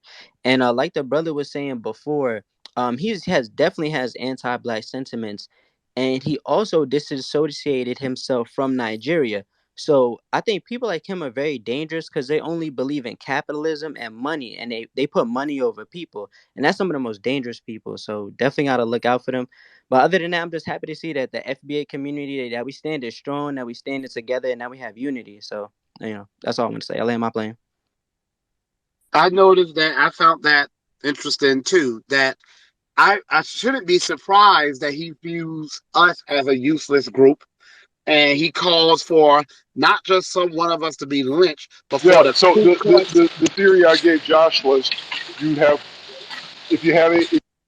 But not just that he wants us to be lynched, but he calls for the Ku Klux Klan to do it. He doesn't even care about his own people in Nigeria. And I'm telling you, I know those type of personalities. He's all about himself. He's the type of sociopath that has no sense of remorse. I hope Dr. Kadare doesn't roll up on him, and I hope she doesn't bring her brothers either. But maybe he'll get some remorse then. But I'm not gonna say I'm not encouraging that. But you know what? I can't control people either. Okay, I think it's Reliant than Mark than Vino. All right, I won't take up too much time, but my man was inconsistent the entire time. He's super against abortion, but he hasn't never said anything about the abortion in Nigeria. And he's against Clarence Thomas, but he couldn't tell you what thing that he did against black people. He saw a bunch of liberal white women against Clarence Thomas. He thought he'd throw the cape on and thought he would get a bunch of white women in his inbox. This dude, and he wasn't the only non-black American to do that. A lot of them was doing it. They see white liberals getting upset about something, and they get upset about something. He was against violence, but he's going against violence against Clarence Thomas. People like that, we got to mark them, see what else they say or do. The fact that you were able to get his real name is good because, like my man said earlier, he's going to try to get my man out the paint. I'm definitely for that. Because people like that are definitely cowards, and they're going to keep undermining. I land my plane. Thank you, Reliant. Mark from the soil.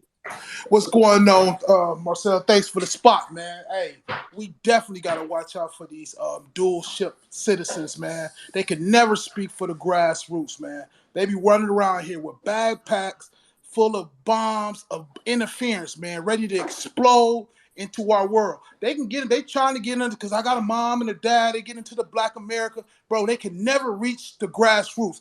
I'm here to protect them, and I know a lot of these brothers and sisters that's really for the grassroots. We here to protect what we got. You know, we got reparations, separations, man. We can never let them reach the soil, man, because they're talking points and the shit that they got going on. They running massive interference. That's why I'm saying when they get in here and they talking all these different strongman points, listen, we don't listen. We block them out because I don't even want to hear what they got to say. I'm strictly about the grassroots, and nothing can defer me from that kind of tactic. Listen, we on our groups, we on guard, and we're not putting up with this dual shit. You can say that shit, but you're gonna have an ally. Your shit is gonna be back home, bro. Like that's where you're gonna be faithful to. And so what you're gonna do is you're gonna come and try to sabotage us from grassroots, and we're not having it. Thank you, Marcel.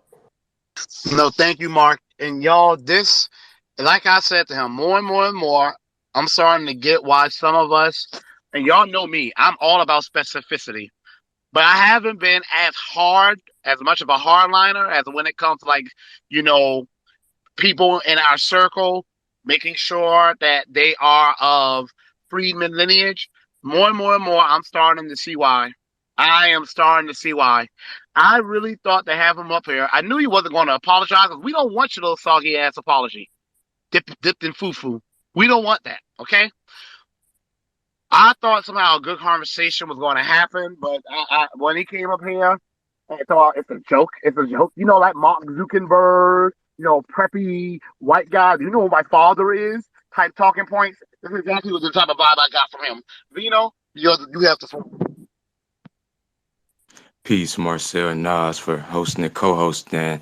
I apologize, man, for just getting on his ass and making him just flee, man. But it was just too much, man. The disrespect and just overall disdain for our people.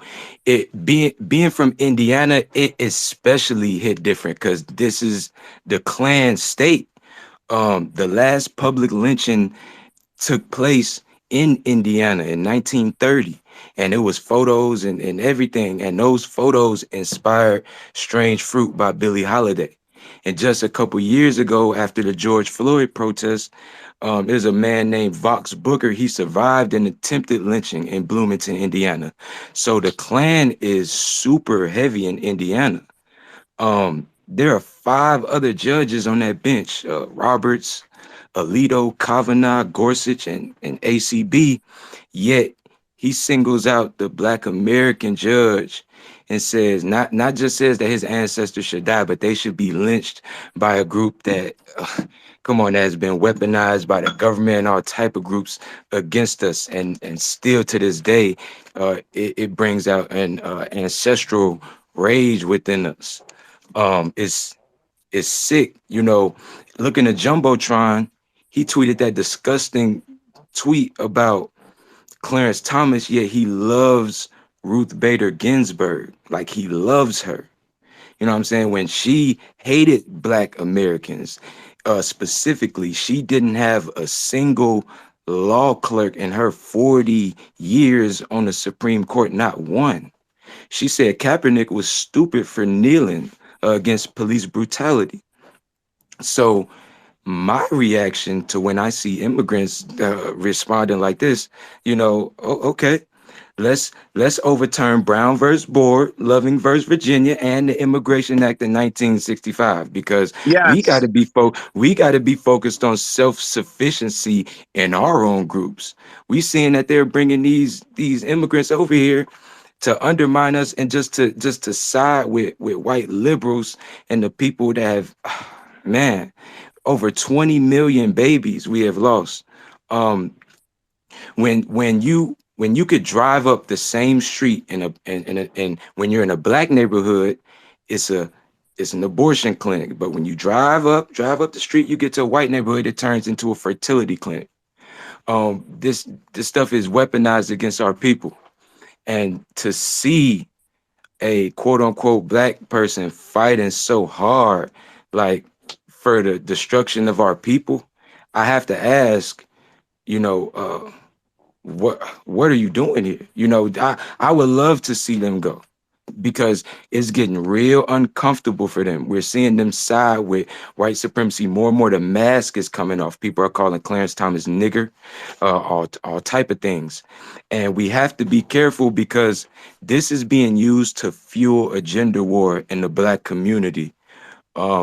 Today is Clarence Thomas, but tomorrow it could be any one of us black men speaking on you know, what should be done in our communities, regardless of the way we feel about Clarence Thomas or not. He's being attacked. He's being attacked from all angles, and any one of us could be next. So I'm gonna just land with that. Appreciate y'all. Thank you, Vino. I want to say something. Like I said to him on that phone call, he had no response to it. They said he didn't want to discuss it. There ain't no discussion to be had because it's wrong. It doesn't help us. Abortion has been catastrophic for the Black American community, and I'm glad to see it being overturned. Medical emergencies, yes, but 20 million dead black babies. You see, he doesn't care about Nigerians, people from his home country. So you know he doesn't give a damn about black American babies en masse being murdered. So I'm not surprised at all. And Ruth Bader Ginsburg, first of all, she was an anti-black bigot.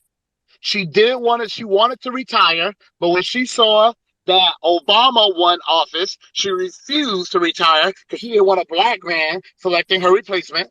That is what a lot of intel says. Second of all, she admitted that when Roe versus Wade came up, she admitted that she knew it was about people wanting to decrease the population they found undesirable, quote unquote, black people. And yet she spent most of her career defending it, where she was on record saying she knew it was really a depopulation scheme.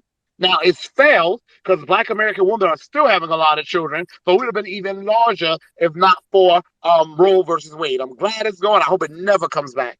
Ross, no, Rashad, then Ross, then Dr. Kadara, who brought that type of energy I really wanted to bring, and then Sonny. And like I said, y'all, I'm not encouraging violence against this guy, and definitely not against his parents. And that's all I want to say. Ross, hey Ross. Yeah, what's going on, Marcel? What's going on, Kato? How y'all doing today? I heard the conversation, and I had to, like they said, you hear a good fight, get in it. And I appreciate the fact you got in it and you got at him about exactly that, because I was highly offended also. And I actually went and reported him because I don't think somebody like that needs to be spreading his brand of hate around on Twitter Spaces or online at all. He needs to be gotten at and reported about that. That right there is, like you said, if it were, I don't care who says it. I mean, it's a bigot. He's a bigot, and that's one of the things he tries to act like he hates so badly. Then he throws it. It's like he incites a riot. Then he hides his hands. So no, you can't hide your hands when we saw who exactly set this whole thing up. It's 3 points. Black women are 3.6 times more likely to have abortions than any other group. And I hate seeing us being put out there as the stalking horse for abortion, abortion, abortion. No, we should be in the front. And when a camera and mic come to us, we should be saying reparations, because over 90% of the time people in our community are having abortions is because they cannot Poverty. afford to raise the children. Can you hear me okay? Yep, I can hear you. I was just Yeah, it's because giving they you your can't amen. afford it. Poverty. Now, right, it's poverty. It's a poverty thing, and that's at 20 million. So all these people are Margaret Sanger. That is eugenics. You're right and exact about that, brother. They are basically trying to get us to wipe ourselves out by being so poor that we cannot afford to take care of these beautiful black babies. And for me, I love kids. I know you do too. And I'm all for exactly what just happened. I'm for our reparations. Sisters, when we get into these cameras, we don't need to be talking about abortion. We need to be saying reparations or reparations, reparations. And with that guy that came on here, and I'm going to leave this for everybody because I'm not going to take a lot of time. When somebody tells you who they are and they show you who they are, please believe them. And on that, I'll dock my yacht. Thank you. Thank you, Ross. And yes, since the 1970s, black women have been saying poverty, economic hardships is the main reason they want to abort their kids. Black American freedom, we don't have a culture of abortion. We do not. We have a culture of loving children. Even when black women couldn't have their own kids, they would be the neighborhood auntie, the neighborhood grandmother, even if they didn't have their own biological children. We have a culture of loving children and wanting our children. I have talked to white Republicans because my videographer for my campaign was a white Republican guy, and they would have a camera crew, and all of them would say one guy was from North Dakota. He said that North Dakota's population is like 1% black. He said he would stand outside an abortion clinic, and the majority of the girls would be black girls. He said you can't even find a black person in North Dakota, but everybody used to have a joke. If you want to find a black woman in North Dakota, go wait in front of their abortion clinic. And he said these girls will come there crying because they wanted to keep their children but could not afford you. Like Ross said, they always want to make us the face of every damn thing that's not good for us. Abortion, illegal immigration, gun confiscation. Make us the face of reparations and push for that. And until then, we ain't pushing no other issue. All right, Rashad, you got the floor. Yo, what's good, brother Marcel? You hit it right on the head. Like the energy you and Dr. Kadira had was exactly where I was coming from with it. And what was funny was when somebody had brought up him calling Akatas useless, he was like, "Oh no, I didn't say that. I didn't say that." He didn't know those receipts was going to be in the jumbotron because as soon as they got brought up and he was like, "Look at the jumbotron," he was like, "Up it up." He went to stumbling and started talking like mush mouth and everything else. So what that shows is it's just like what Dr. John Henry Clark said, that we don't have any friends for the most part. We ain't got anybody who really caping for us who's on code like that. So when we start peeping that, we got to do just like you said. We call these folks out. And then these are the same people who they're going to put into office and such like that. Just like I forget where he's at, but it was a Nigerian trying to take Black History Month out of the system. I forget which where it's at exactly, but these are those tethers that are coming over, looking like us, that are taught like us. But just like that, he don't even have allegiance to his own home country. So that shows how much allegiance he'll have to us. He'll play like he says he makes fun of everybody, but he knows good and well that if he gets too out of line with white supremacy or white folks, he's gonna get knocked right back into his place. So just like we checked him, we got to continue to do that. And whatever repercussions come from his mouth, that's on him because of the simple fact of the matter that was mad disrespectful to the lineage. And I land my plane there. And that's why I said to him. And I know Racer. I don't know if Racer's in the room. I know Racer gets mad when and we be saying like, oh, you can do that in New York, but don't do it nowhere else. I know there are New Yorkers, Freeman New Yorkers, like Dr. Kadara came in here with that energy, like she's starting off on 100,000. But I know that sometimes in New York, some of these black immigrants, because they look like us and because they are first generation, so they don't have any assets, so they may talk like us, dress like us, we sometimes may think they're one of us. That comment he made would have been disgusting even if he was one of us. But the fact that he's not, you know, he and like if a white guy did this, there would be no discussion how this was wrong.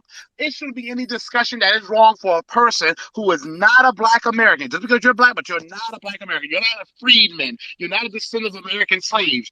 That's why we got to stay delineating, y'all. This is exactly why so many of us are like, we are circling the wagons. I think it's Dr. Kadara, then Sunny, it's you. And then it's Truth, Don Carr, then Grave.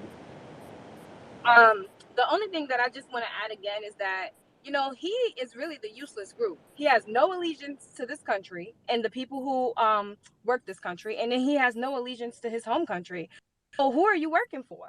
You're literally the useless group if you ask me, because I'm pretty sure his parents would be ashamed if they heard him say that he doesn't give a fuck about what's happening in Nigeria.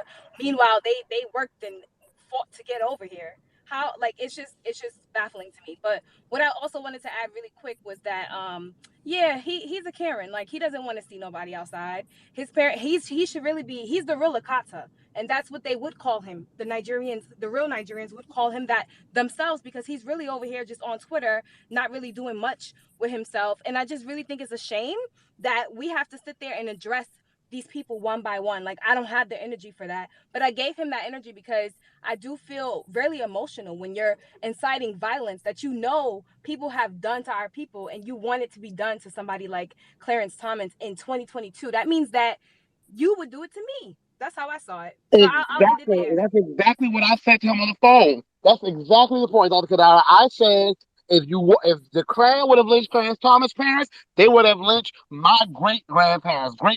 And if you would call for Clarence Thomas to be lynched because he didn't do something you thought he should, you would do that to all of us. That means he's a true Karen. The Karens will be right there with those racist white men smiling in photos with the kids dressed up with their little nasty ass seasonless picnic sandwiches. And we all know where the word picnic comes from. It means pick a nigga. And that's the whole origin of the word. He will be right there smiling with them. And that, like Ron said, that very, very hideously ugly Nigerian guy, I think he's in Michigan, who wants to get rid of Black History Month. There's another ugly one who's doing it. And then there's some Nigerian woman, that big fat one that went out there and tried to pour pink on Black Lives Matter and got her ass dragged. Yeah, off cold group. Very off cold. I'm not saying all of them are, but obviously this ain't no one off. This is a characteristic of Dr. Dad. I'm sorry if I cut you off. You may finish. No, no, no. I'm done. I'm done. I just feel like people like him have to be addressed. But I like the energy that I think Vino came in with, where he was like, "You're a terrorist, and I'm gonna make sure I call the FBI and the cops and get you out of here." I think that's the energy that needs to be had with these people, and I'm done. Thank you. Yeah, that was Irie Farmer actually, and he told me I threatened him. I didn't threaten him. I just said you better keep that in New York. I said, had you said that in front of me, and I knew you're not Black American lineage, you will be slicing in 5 parts, and I meant that. That's not a threat. That's a warning.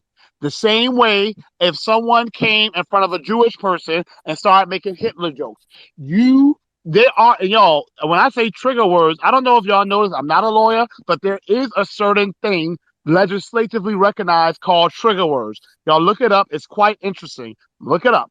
God, y'all. Yep, Sonny, do Sonny. Hey, man. Marcel, what's good, family? What's good, Nas? What's peace to the family? Hey, yeah, this is that flat blackness thing that I always address in my in the tribe spaces, that we all black. That when we got that flat blackness that we've been doing for the past 60, 80 years, it's just it's undermining us and put us, it's put us back as a group, as a whole, as a collective, and we are trying to catch up to this now.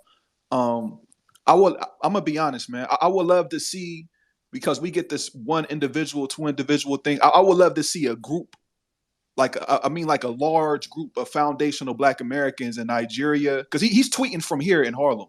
He's on our land tweeting and calling us cicadas. So I would love to see a large group.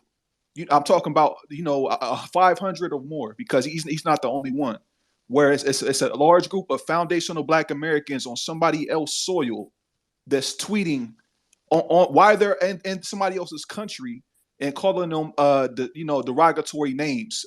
We know what would be to the equivalent of a Akata, a Jarir, and a Bede, or whatever else we get called here in our land, because they're doing it. They're tweeting this from St. Louis and Cleveland and Miami and Philadelphia and Detroit and LA and stuff like that. So that's like a double cross slap across your face, because he's not just doing it here. He doing it while he's sitting up.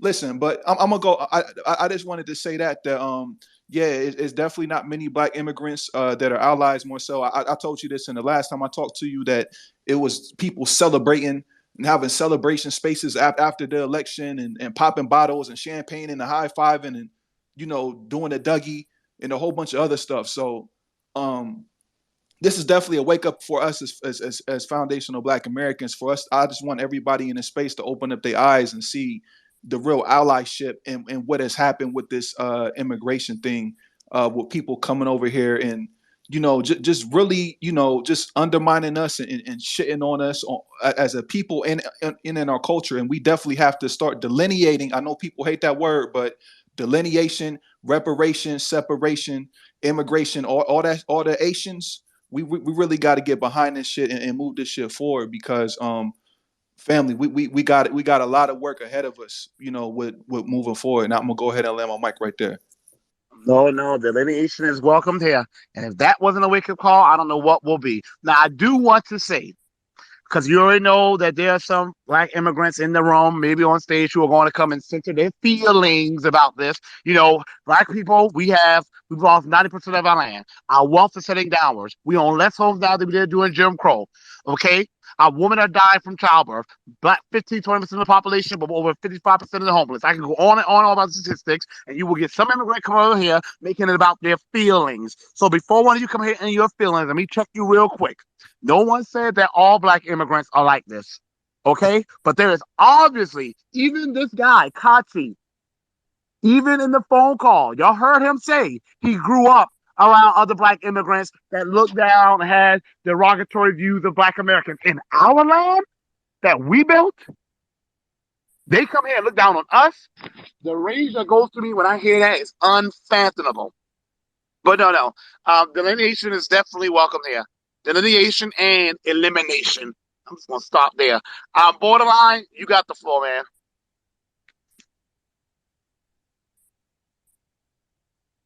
Hey, Borderline, you there? You got to unmute. Okay, here you Yes, go. sir. Yes, sir. Yes, sir. You caught me. Hold on 1 second. Right as I got to the end of my time, but let me jump in while I can. It's good because I've been calmed down. I'm not gonna come in here and snap, but we know that motherfucker is insane.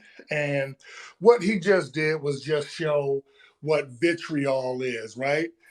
This is basically when a motherfucker slap your donut out your hand and then look at you like, what? What I do?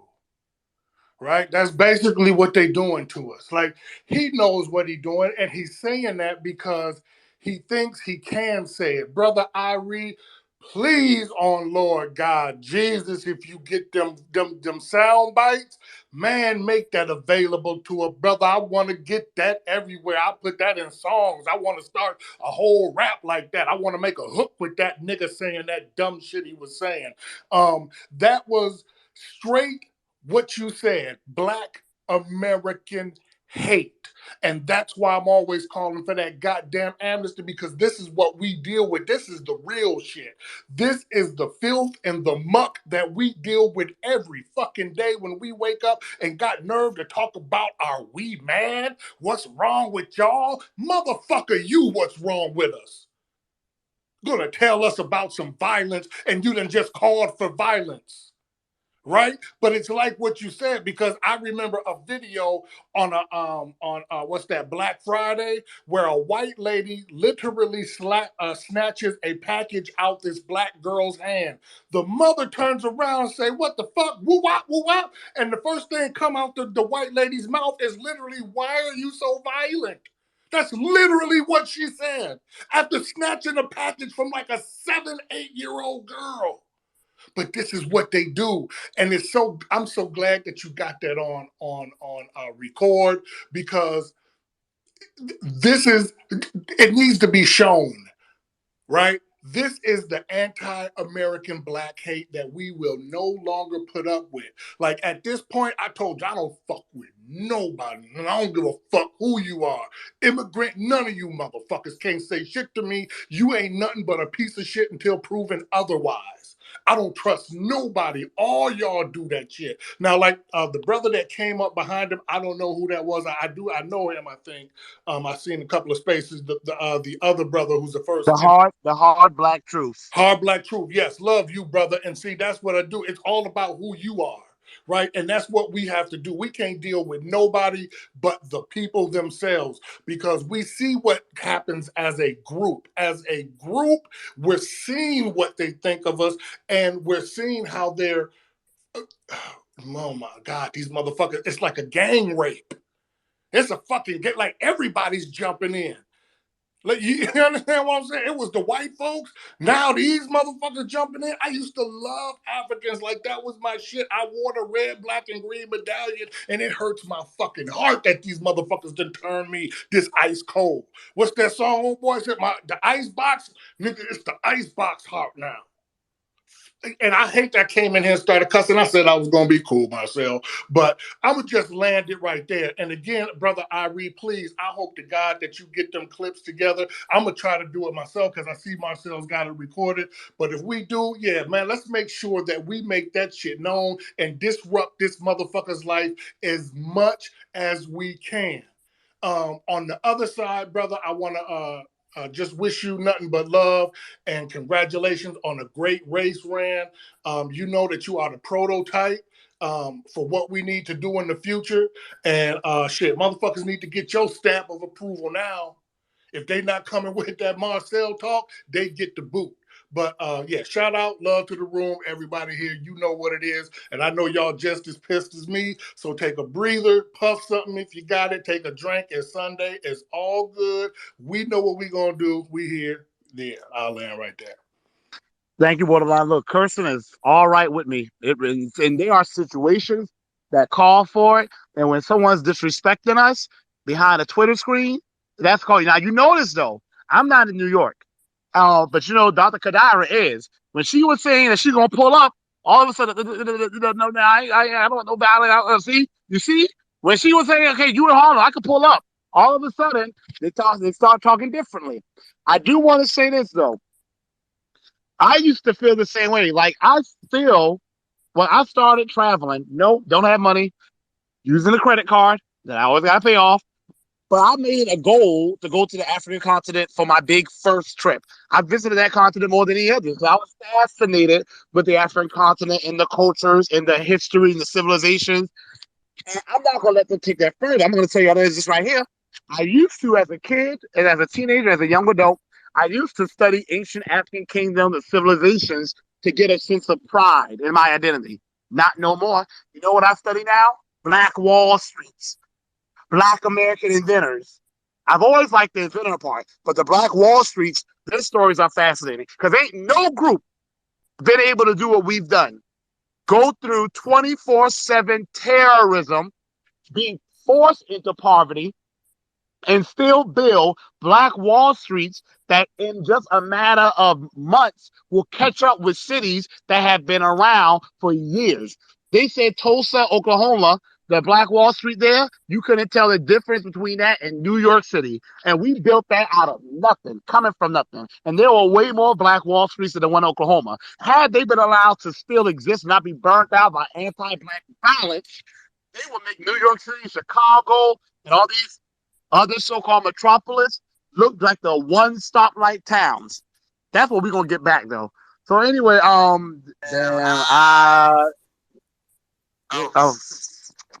Dawn, I think it's Truth. Dawn Carr. Yo, what's up, man? Actually, it was yeah. Go. We say truth. That's what you said. Yeah, Truth. Yes, let me say something. Let me say something. Thank you for giving me the chance. That guy doesn't represent Nigerians. He doesn't represent black immigrants. I sent him so. Hey, I just wait, sent him so please. many messages. Hey, no, you need to wait, please. I understand you want to speak. A lot of people do. Just wait. All right, Truth. I'm sorry. Please go ahead.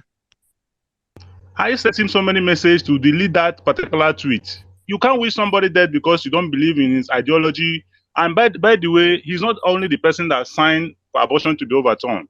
Why wish him dead? I sent him so many messages. Delete this. This is very bad. He refused. I want to say that he represents himself. He doesn't represent anybody. He's speaking on his behalf. And you guys should not generalize him. You shouldn't generalize whatever he's tweeting. Okay? I particularly am a Nigerian, and I think you guys deserve your reparations. I think you guys should put more effort in fight for reparation and leave distraction. That guy is a motherfucker. I sent him a message, delete this. How can you be wishing somebody dead? It's very bad. Yeah, you don't represent anybody. Okay? That's what I want to put out there. Thank you. Thank you so much, Truth. Don Carr? What's going on, family? Don Carnage, sorry. I'm good. Yeah, what's going on, family? I ain't talked to y'all in a minute, but I heard what homeboy said, you know what I'm saying? And I tweeted to him yesterday that we don't advocate for eliminating our own people. Then I looked at his, you know what I'm saying, bio, and I was like, oh, you ain't our own people. But one thing I will say is this, that, you know what I'm saying, he's willing to kill our ancestors for white women being mad today. You know what I'm saying? He's willing to go back in time and say, guess what? White women are mad today. We got to kill somebody back in the past to make them happy. You know what I'm saying? That's the kind of mindset that he has. You know what I mean? And another thing is that a lot of these people do not understand our nuances. So when we talk about our ancestors, when we say Big Mama, they just think that we mean big black woman because they seen the Martin Lawrence movie, not knowing that means great grandmother. You know what I'm saying? And that also means that I sat on my great grandmother's knee, and she sat on her great grandmother's knee, who was a slave. You know what I'm saying? So we it's not that far off that we've seen each other. Mine's too. I'm sorry, but mine's Exactly. too. Exactly. We know what it is. You know what I'm saying? That's how our families roll. And my last thing is that we have to realize that he said that he was in tech. Now, when we see all these little racist text messages or social media messages and all these things on the accounts and everything like that, and we like, how did this get through? That's how it got through.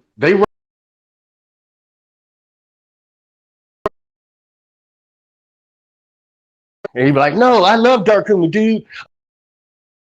I don't care. No, those are the type of people who they run into. Those are the kind of people that they hire, and they say, "Well, a black guy said it." You know what I'm saying? But they like Tyreek said, we all one big nigga to them. You know what I'm saying? So that's that. You know what I'm saying? That's who they run it through, and I'm gonna land my plane right there. That is very, very, very true.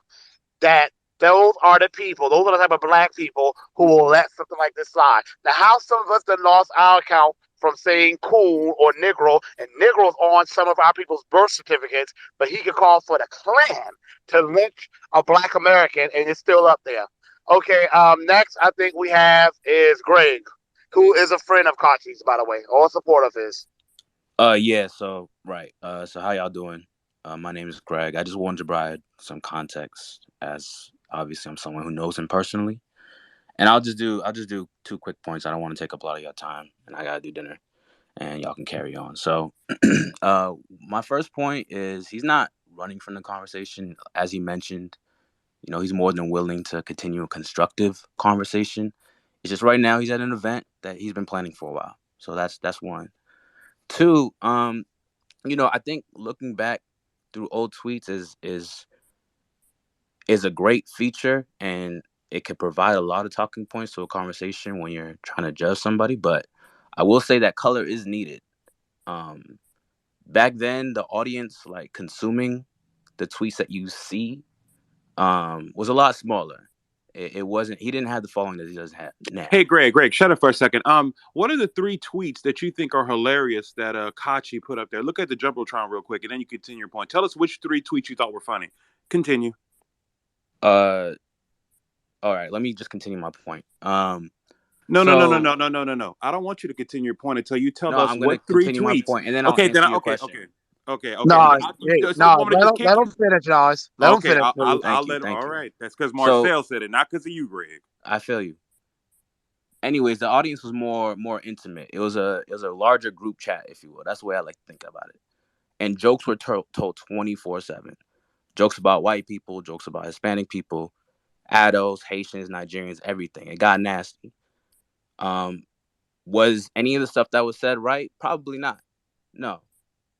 Um, but given that, hopefully that can provide some color as far as the old tweets go. And to answer your question, which 3 tweets I thought were funny? Hold on, let me look again. The AKA one I thought was pretty funny. The Haitian joke I thought was pretty funny.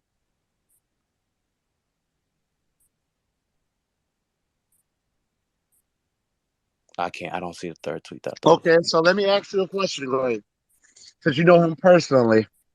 Well, one, you pretty much just said to me that because he never expected a larger group of people to see how much he hated Black Americans, that made it okay. I mean, you're pretty much saying the group was smaller, so somehow that makes him constantly. There's a pattern of him having derogatory jokes, if that's what you want to call them, and views towards Black Americans. It came to a climax today. I mean, yesterday.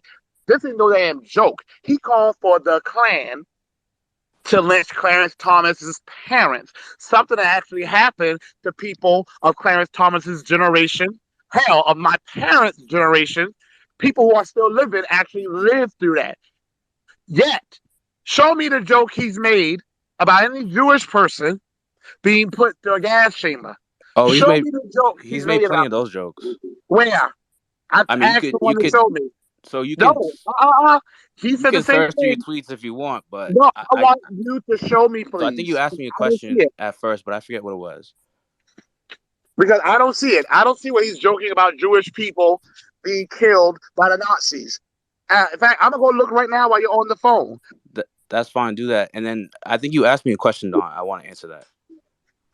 Yeah, I'm on now. So I it's okay that because he had a smaller group of people, being oh anti-black right, American is okay as yeah, long as it's no, a smaller group of people.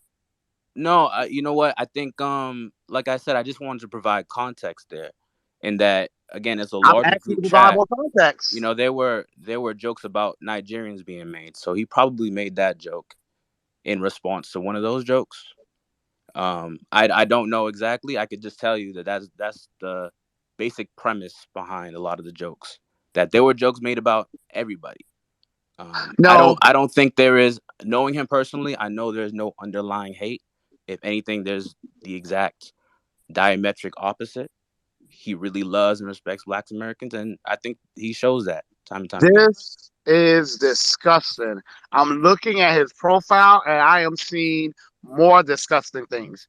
He literally is now he uses the N word very generously. I'm going to put one of them up there. I am looking at there are no jokes about Jews being put in concentration camps and killed by Hitler. There are jokes where he's saying, I hate, buck-toothed girls more than Hitler hated Jews, but there are no jokes about him saying that he will hope that or joking about Jews being killed by Nazis. None at all. So he only reserves those specific type of jokes for Black Americans. And the fact that you're defending this, you know what? The best friend you can be is to say to your friend, you know what, man, you was a little wrong for that one. That's what a good friend Oh, does. I never said that he wasn't wrong. Again, I'm only up here to provide context to tell y'all he's not running. Again, he wants to have a meaningful and constructive conversation, and the context behind those tweets. That's all. TMZ is run by Jews. Young Money is run by niggers. Mike, this Wow. is I Wow. I have not seen this level of anti-Black Americanism from even, and I'm in South damn Carolina, South Carolina, the home of the Confederacy, the place that had the most slave-holding families. I haven't seen this level of vitriol and anti-Black Americanism here in South Carolina. Greg, you are of Haitian descent, obviously. Now that really should not germane to this conversation, but I want to know: do you have a degrading view of Black Americans? Do you feel Black Americans are born useless? Do you wish the Klan would have lynched Clarence Thomas's parents because, God forbid, Black babies don't get murdered? Is that your views as well? No, it's not. So are you thankful to Black Americans for having an opportunity to come to this nation? I suppose, yeah. No, are you? Yes or no? I said, I suppose, yes, yes. Oh, okay. So yes. So my thing is this: you're Haitian, and I know y'all give yourselves props for the revolution. I've been to Haiti. I loved it. No, the French did y'all wrong. America did to us what the French did to y'all, but 100 times worse because we didn't have the majority Black population like y'all did, and we stayed here and stood our ground and fought. Do you care about the people of Haiti? Um, it's funny. I more relate to Black Americans than I do Haitians in Haiti. Because it sounds like you were born here, but do you care about Haiti and I what mean, happens to Haitians? I care about everybody. But yeah, Haitians in Haiti, yeah, I do care about them. You see, I was thinking, see, that's the difference. Typically speaking, Black Americans, we care about our people. Yeah, I mean, there are obviously issues we have, a lot of them that were imposed upon us, but usually when one of us has done wrong, the culture of Black Americans is usually when one of us make it out, we go back and try to help others make it out. Now, I obviously there are different ideas people have of that. Like I feel that we could do more, but everyone like LeBron James doing his school in the city where he's from, I think he could do more than that. But that's not my place to say that. The point is, we always try to go back and help our people where we're from. I'm not seeing that from a good bit of Black immigrants. I'm not saying Black immigrants total, but quite a bit. And that's concerning. And that's a big cultural difference that I'm noticing between Black Americans and some people of the Black diaspora. But great, anything else you would like to say? No, that's it. Appreciate the platform. Yeah, well, and I do want to say, y'all, Kachi said if anybody wants to reach out to him, you still can. So I just want to put that out there. Next, damn, I don't know if it's DJ Paul or Jason or Kit. Nas, which I don't know who's next. I think it was Kit, then DJ Paul. Hey, what's good, Marcel? This Seg One. This is my Kite Productions page, our page rather, where we do our black music over here. Hey, So Sage, my fellow South Carolinian. for sure, all day on that one. You know what I mean? Nah, this Seg One from Jersey, bro. Seg One. Check your DM real quick. But to make a long story Okay. short, you know what I mean? These people never, ever, ever wanted to integrate with us. Not so much. I ain't talking about majority of the diaspora. Just these specific countrymen of Africa, the Nigerians, because they're doing the exact same thing to Africans over there. They go into other African countries and devalue the country. They trash the shit. They leave it fucked up like their country is. This is what my South African artist homies are telling me. This is what a lot of other Northern African homies are telling me the same thing. It's just these specific jokers, man. Also, when you do, I'm in the technical space. So when you do, you're on your technical and you're just studying, majority of the whole bot conversation that we've been called since the ADOS inception have mainly have come from Nigerians hacking the American voter system and blaming it on Russia though. You see what I'm saying? Or they could have been working with the Russians, who knows? You know what I'm saying? To still undermine Black Americans. So for those that know, you know what it is. At the end of the day, pardon me, you know what I mean? At the end of the day, this is the whole argument was like Sonny said, secure the tribe, we delineating, we segregating. Yeah, I know Martin Luther King, our ancestor, our, OG, his was to integrate. Yeah, and I guess we might have came a long way as human beings, but us as Black people, we just need to go our own way. And at the end of the day, shout out to the Dr. Quadera. Yeah, I'm glad you said all that because that nigga would never say none of that shit around nobody. And Greg, you full of shit, bro. That nigga don't like nobody, nigga. You crazy? I'll break that nigga jaw if he ever says something like that, bro.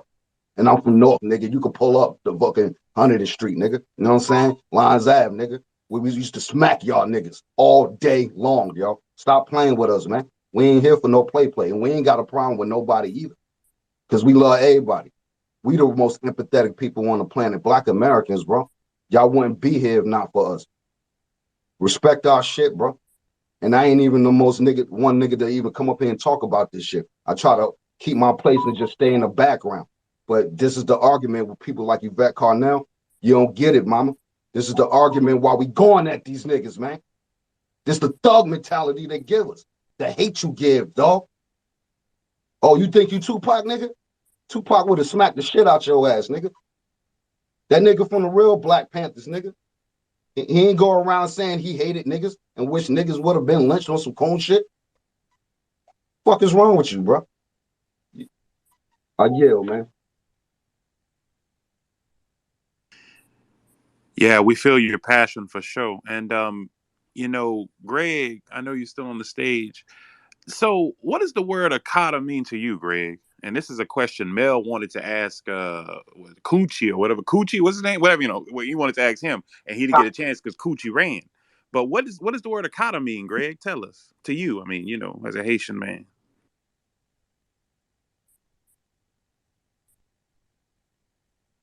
Is Y'all Greg? gonna forgive me. I'm about to cook dinner for my son. So Well, can you just tell us what akata means before you cook dinner? I think it's worse than the N word. Not gonna lie to you. Okay, so do you like that word? Do you support it? No, I don't. I don't like it or support it.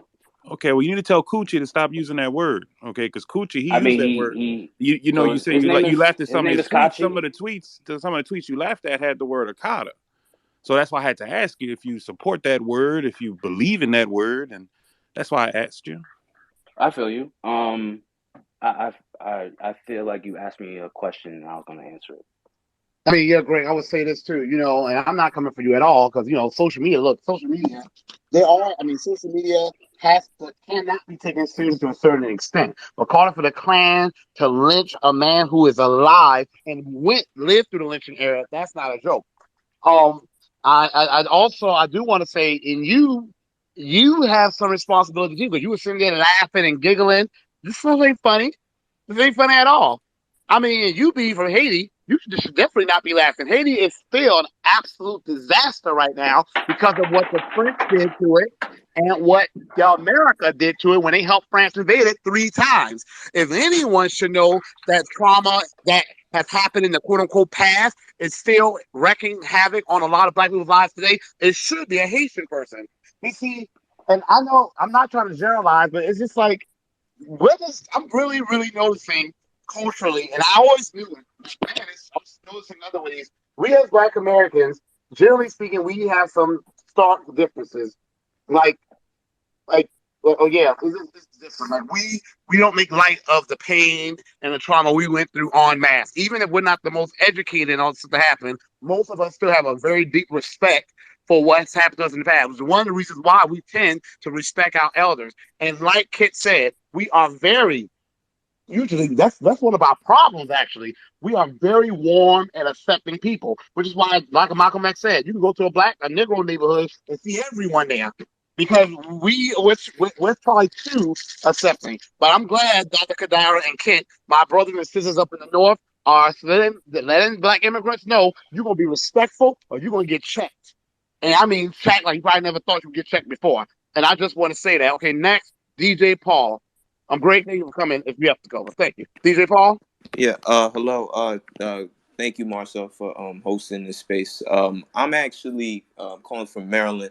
I'm actually a first generation Nigerian American myself, and I just want to start first by saying that guy, like the other brother, Truth. We don't claim that guy. That guy, that's some bullshit that he's on, because he's out here doubling down on people, wishing for death on people. Listen, I'm not a fan of Clarence Thomas myself, but at the end of the day, I'm not going to be out here wishing death on a man. And one other thing I'd ask is there 4 or 5 other people on that Supreme Court? Why don't you have the same energy for them? Why is it only the black person you single out to attack? Like, that's the thing that is crazy to me, because it's like he wasn't the only one who made that decision. It's 1 plus 4 other people who did that. So why are you attacking this guy? I really do not understand. Um, he also said some shit about, he doesn't care about what goes on in Nigeria. Then I ask him, okay, then take off the Nigerian flag. If you don't care about what's going on in Nigeria, take the fucking flag off, because you can't be out here waving that shit and then say, you don't care about what goes on in Nigeria. Take it off. Honestly, like, these guys are actually being very, very disrespectful and doubling down on it when people call them out. It's for me, it's crazy. And honestly, I understand where a lot of FBA people, how they feel about this situation, because honestly, I've grown up around a lot of African Caribbean people, and the disrespect, honestly, that is shown from some of these groups, it's crazy. And I'm like, I always go back and forth. I'm like, why do you feel this way about Black American people? How could you use one situation to generalize for a whole group? It's crazy to me. I don't really want to be long-winded, but yeah, he's on some bullshit. He's clearly too far gone, and I already reported the tweet, so I hope other people do the same as well. Thank you for that, DJ Paul. Like I said, it's unfortunate that the Black immigrants on code, don't get as much attention as the ones that are coons, because the ones that are on cold are usually in the background working and supporting us, and the coons are usually the ones kicking and screaming the loudest. But wait, I also want to find it funny, y'all. I thought the pro-choice people, I thought, they're supposed to be the ones that support human rights, but yet you're calling for a black man to get killed. It wasn't, y'all. This tweet says more than what I think we're realizing. He didn't just call for Clarence Thomas to get killed. He called for Clarence Thomas' ancestors to get killed. But he didn't just say kill. He said lynch. And not just lynch, he specified the Klan. This was black American terrorism. That shitter still has up, by the way. I just want to make that very clear. Hey, brother Marcel. Also, another point of clarification is the fact that we must read the tweet in its fullness from beginning to the end. And when he says group, I emphatically believe through the evidence that was presented today that he is meaning the whole entire Black American Negro group. Alan. I do too. I do too. And DJ Paul, I want to say, I don't know if it's me, but the black immigrants here in South Carolina, they don't be saying that stuff around us. I don't know if I just think in the South, because there's not as many black immigrants, that they be treading lightly. Because the here, they be watching what they say around black Americans. Like, like that's all I'm gonna say. Man, it'll be me. Hey, all right, hey Jason. Jason is you, then Bahai. All right, what's up, everybody? Hearing dude talk about wanting Clarence Thomas' parents to get lynched really it hit home to me because my great aunt one time overheard her mom and dad getting ready to work in the 50s, and she actually overheard them talking about how going to work every morning they would see black people be lynched, hanged, and castrated on trees, and this was in the 50s, probably the early 60s, and it actually happened in Bamberg, Marcel, where your district, but hearing Wow. yeah, it was crazy. They saw basically black people being hanged on trees, black men's testicles gone. Every morning they basically saw that, and she overheard her parents talking about that. But hearing dudes speak like that about Clarence Thomas is really sad because I don't dislike Clarence Thomas, and I don't necessarily like Clarence Thomas. But you shouldn't be saying that about a black person, dog. Like that shit ain't cool. That shit ain't right. And that's basically all I had to say. That shit really touched home with me. Cause that could have been my granddad and my grandma basically hanging on those trees, and my granddad being castrated. So hearing that And shit if basically, you saw that, and if your aunt saw that 1950s, Clarence Thomas, that's his generation. yeah. And he was right there in Savannah. Y'all remember, after Mississippi, Georgia had the second highest amount of lynchings. Okay? It doesn't get as much attention as Mississippi had, but Georgia was number 2 when it came to lynchings. And Clarence Thomas was right there 20 miles from me in Savannah, Georgia. So I can only imagine what he saw. And the larger the black population, usually the worse the anti-blackness was, because they tried to use fear and intimidation to keep the black population in check. And Savannah is now like 60% black. Then it was like 80, 90%. So you can only imagine what he saw. Okay, who is Bahai? And then check. Then One top. second, one second. I just wanted to let y'all know, and I said this a couple months ago, because the jury's still out for me on Clarence Thomas. Because when I thought about it, who told us that this man was the worst for us? To me, it seems like it was white Democrats. And I just want everybody to do this, right? When you get a chance, look up the documentary Created Equal. There's some things in there, like Marcel was highlighting. Trust me, when I say Clarence, he was around when some of the most messed up things. I don't want to give it away. I'll make some clips in the future, but it's like 2 hours long. Y'all need to check out the documentary. And I still need to do research and read some books about him and actually look at his court decisions before I jump the gun and just say, oh, he's the worst person ever, when I haven't even done my own research. So anyway, go ahead with the next person, Marcel. Right, y'all. I mean, it. I'm glad we are now in a generation where we are not letting the white media tell us what we should support. According to them, black women, all y'all want are abortions and you immigrants get citizenship and the right to vote. That's what the white media is telling us. We all know that's not true. See, we're waking up, and they know we're waking up, and they are mad because we won't go back to sleep. They're also mad that even if they get rid of one of us, they know 10 more would appear. That's how, when you know a movement is happening. But sorry, you got the floor. Oh, it's a Bahi. but thanks for allowing me to speak. Um, I just see too many immigrants here in the U.S. with this same mentality, and I'm wondering where the group of freedmen or FBA Black Americans that's living outside the U.S. who demean the natives in that country. I just don't see it. So to me, it's just very it's very heartbreaking because you know, like the other brother said back in the '80s, I had the African medallion, the red, black, and green, and to see some of these brothers come over into the U.S. and have the same mentality is sad. The other thing I wanted to say was there's the video making its way around is a congresswoman thanking Trump for the policy to save white children or something like that at a rally. I think we need to be on the lookout for the Democrats using that in order to get themselves reelected. To be honest, I mean, when you look at it, people got a problem with her saying, "Oh, thank you," or something about the slip up on white life or white babies or whatever. But that's how politics work. Black folks, like I see some of the Democratic shields out there. I ain't gonna put their names out there, but the Put Black it out. Democratic shields, they out here circulating this like, oh, I told you we should have. That's why we shouldn't have voted for Trump and blah blah blah blah blah. Um, but this how politics work.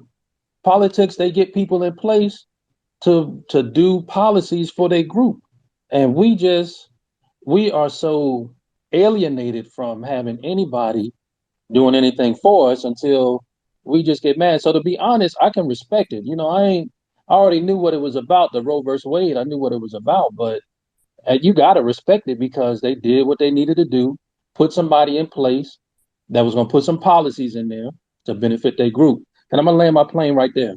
And again, man, Marcel, big up to you, man, for your running against Clyburn. Thank you, buddy. And I want to say, y'all, I'm still technically, well, I'm protesting the vote.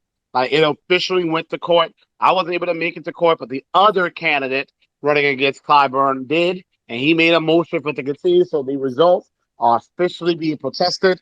Too many damn discrepancies going on for people saying they didn't see my name on the ballot, from Clyburn's daughter being the political director of the state Democratic Party. But the thing that has been most shocking to me, which is probably the least tangible of all, but means the most to me, is I got Republicans and Democrats, even the other guy I was running against, saying your numbers should be way higher than that. I mean, these are people who have no interest. It would not benefit them to see me win. So it took a bit of convincing. My campaign manager was already for it, but I finally said, yeah, we protesting it. So y'all go see where it leads to. I'm right by Georgia, where Stacey Abrams, people talk about Donald Trump. Long before Donald Trump came along, Stacey Abrams was the one saying they still in elections with these Dominion voting machines. Now, I can't say if this is true or not. With all the connections Clyburn has, I wouldn't be surprised because someone say he does get donations from people affiliated with Dominion, the voting machine company. Not necessarily the company. I don't know about that part, but from people who are associated with the company. I ain't saying Clyburn did something wrong, but I definitely believe something wrong was done. Doesn't mean I would have won. I'll say my numbers probably higher. So if there's something there, not saying I'm going to be able to find it, but you won't find it if you don't look for it, definitely. And I do want to say another thing about you. Yeah, I have no problem with what that lady said. She said that she misspoke. Okay, I don't care if she missed it. She said, meaning saving white babies or more white babies. I have no problem with that. Like you said, you're supposed to do things to look out for your own lineage. That's what you're supposed to do. You're not supposed to go up there and try to hurt people of other lineages just because they are of that lineage. But there is nothing, I don't have any problem with someone saying, okay, now this is going to lead to more white babies. Because the first thing I did when I heard about Roe versus Wade, I call it Ho versus Wade sometimes. First thing I did when I heard about Ho versus Wade was I said, okay, good. Hopefully this means more black babies. I have no problem with that. Now, if she went up there and said, okay, more white babies be born, now we'll get rid of the little Negro babies, that would be a problem. But she didn't say that. So I'm waiting for one of our politicians to actually act black and get up there and say, hey, y'all, this is good. Now we're going to have more black babies being born. Now let's do some policies for those black babies, like reparations. I know a lot of you in here are parents.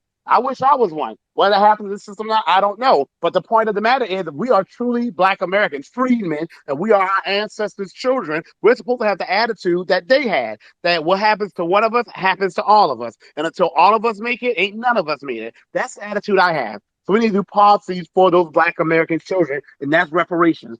Roe versus Wade being overturned is probably one of the best things in the history of Black America to happen for us. Black genocide will hopefully come to an end. And don't believe that lie they like to say about, oh, now Black women are going to injure themselves or hurt themselves or maybe even kill themselves accidentally trying to self-abort. Y'all, I have asked all of them. You know, the classic white liberal, the one that walks around drinking Starbucks, wearing unicorns on with unicorn tattoos and Black Lives Matter shirts, gentrifying you out your neighborhood with pink hair, pink mohawks. They all around South Carolina. I don't know where they hide, but they around here.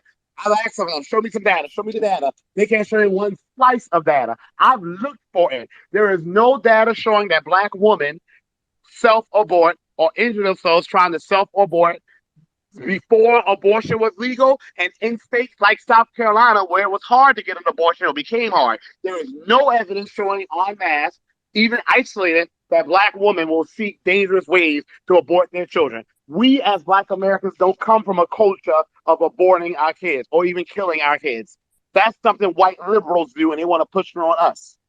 They're the ones you always see murdering their whole families and their whole kids. That ain't us. Only in a rare instance of extreme mental distress, maybe you'll hear about that happen in the Black community. That's very rare. And we're going to keep it that way too. Okay, damn. I think I check think, is yeah, time. check. Yeah, yeah. What's up, family? Peace, blessings, and reparations to everybody. Many black immigrants are not our allies. Make a phone call. Absolutely. This I started noticing this about let's say December was about last year. Just certain conversations. Looking at the things in the jumbotron doesn't surprise me.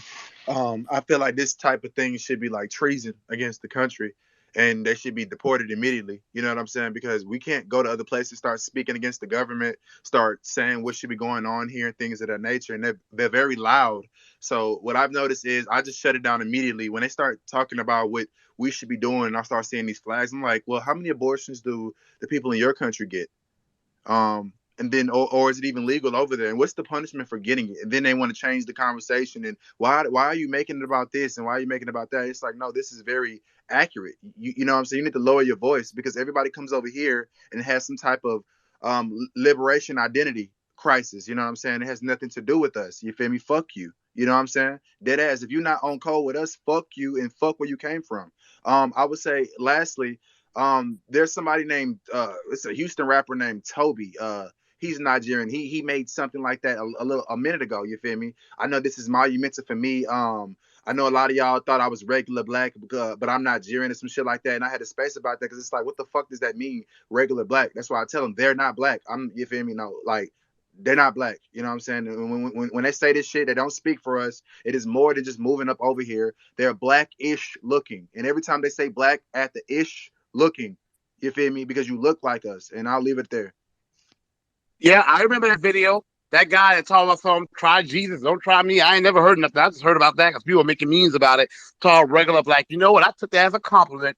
When you say regular black, you're just saying what everyone already knows. When it comes to blackness, Black Americans are the standard. Okay? That's all you say. Because when people think black, they don't think about a Nigerian, a Brazilian, a Cuban, a Jamaican, none of that. They think about Black Americans. When you look around the world, when you see who all these kids and y'all, I know a lot of you are well traveled. Look, when I say well traveled, I'm not doing that elitist. You have to have a passport filled with stamps thing. I'm talking about well read, whatever. But when I've gone to places, I don't see these kids and young adults and even older people in other countries trying to imitate Jamaicans or trying to imitate people from Barbados. They trying to talk, walk, and look like us. When people hear me speak when I was in other countries, they would want to talk to me for hours about being a Black American. Telling me, I was wearing just a t-shirt and shorts. I mean, what I got on is so special. No, I love the way y'all dress, the way y'all speak. I love y'all style. Y'all have soul. I literally had one of them say that to me when I was in Spain. They said one of them saying, "Oh," and I was on a free trip there. They was like, "You have soul." Like we are the standard for a lot of things, but especially for blackness. So you know what? He's not a regular black. He ain't good enough. He don't deserve that type of title. All right, Ty, you got it, man. Appreciate that, my brother Marcel, man. Shout out to you. Shout out to everybody in the space. If everybody could tweet the space out, I appreciate it. I see 500 people in the space right now. Get straight to it. Look, man, we know what it is, right? Race is nothing. It's nothing. Throw race out the window. We not going off race no more. Race has been fucking us up for a long ass time. Everybody get to say they black now. Anybody that comes to the community. I just came out another space that I think it was Jason was holding. Some white dude saying, "Yeah, I was in the black community, and you know, I know what you guys are going through and all this and that." No, the fuck you don't. Respectfully, and I had to tell him that. You know what I'm saying? Everybody just tries to tie themselves to us. Now you got Spanish people claiming they black, the Black and Brown Coalition. So it's black and brown, which means Black American and Spanish and African. All these different Haitians, Jamaican, nigga, what is it? You know what I'm saying? The waters have been muddied. The waters have been muddied, and it's been hard to see, but we see now. You know what I'm saying? And I'm 26, check 23. Our generation is not going through this shit. Our grandkids is not going through this shit. We don't hate nobody. We don't hate nobody from the diaspora. We don't hate you. We love ourselves. Just like yo people and yo space love themselves. It was a Haitian girl that came in and said her mom got exiled out of the family because her mom dated a black American. So that means yo Haitian family and them Haitians don't fuck with us. So that means your mom can automatically just come over here and start fucking with us. What if we want to exile y'all at the family? You know what I'm saying? Oh, y'all ain't got the right to do that. Yeah, what the fuck? Why not? Why the fuck not? Y'all doing it. Everybody else doing it. You go to all these different African countries, Nigeria. They got Igbo, Ashanti, all these different tribes. Everybody delineated. Everybody's already delineated. You know what I'm saying? So, you know, we got to stick with us first, family. Like, that's all it is. We got to stick to us first. Stop thinking these people your friends. Everybody socially black. Check just said, as soon as you get the award, you want to come out and be like, yeah, you know, I'm not regular black, though. I'm Nigerian. You know what I'm saying? Shout out to my Nigerians, all this, and the third. All your money goes to Nigeria. They just stealing resources, family. I can really get deep into it, but I don't want to be long-winded. But all I'm saying is that us here in America, we got to stop, you know what I'm saying, thinking that everybody is our friend. Everybody is not our friend. Everybody is not tied to us. Everybody don't know our struggle. Everybody don't have the ancestors that we have. You know what I'm saying? People saying, a Spanish dude came and said, you know, I come to America and I work. I don't ask for anything from the government. Nigga, the government ain't take shit from you. Nigga, we in this country. Thank We built you. this country. You came here. You shouldn't take shit from this government, nigga. You know what I'm saying? This shit don't belong to you. This shit belong to my people. My people gotta wake up, family. This is your land. This is not nobody else's land. Everybody here is a visitor. And I'll land with this. Stupid ass white boy gonna tell me go back to Africa. I said, bitch, go back to Europe. The fuck is you talking about? You ain't from here. You know what I'm saying? The fuck is you talking about? All this go back to Africa. You niggas stupid? Are you from here? Is your people from here? Ass on shut, nigga. Ain't say nothing. You feel what I'm saying? Straight up. Peace to the tribe, man. Let me tell y'all something. And look, y'all, I mean, I've never been in a physical fight in my entire life. Okay? I don't know. I guess first of all, I'm kind of introverted. I usually mess around with a lot of people, but I don't know. And also, my mouth has always been so nasty that I think it just kind of sometimes intimidates people. But really, I'm like a pineapple. I look tough on the outside. On the inside, I'm all soft because I'm a very compassionate person. But let me tell you something though. What I notice about white people, and I'm in South Carolina, so I deal with probably some true anti-black white people. Most of them, I don't. Most of them I, are probably just ignorant about certain things, but there are some who are No, like genuinely anti-black. Let me tell you, that white guy on time, he would never have said that to your face. Never. They only will do it if they like if you are 5'1" and you weigh 90 pounds, then they'll get tough with you. But if they only go for soft targets, and when you are a target that they know they can't handle, then they do cowardly stuff like ambush you or they go for someone you love. Like it's cowardly. They wouldn't say that to your face. They know they'll get hurt if not killed. Now I also want to say, yeah, I hate people, y'all. Yeah, I hate. I'm sorry. I hate a lot of people. No, I hate Me, it. me Like too. yeah, Me too, Marcel. right. I want to be honest. I hate. I'm no. I'm hating. I'm hating people. Me I'm too. hating people. So like, if you are cool, I hate you. And when it comes to black immigrants, I'm gonna have the same attitudes I have with white Americans.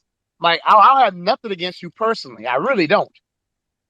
But I don't know you personally, but I know you historically. That's my favorite quote from James Baldwin. So personally, I have nothing against you, but as a group, I have to move knowing what has happened historically and be aware of that.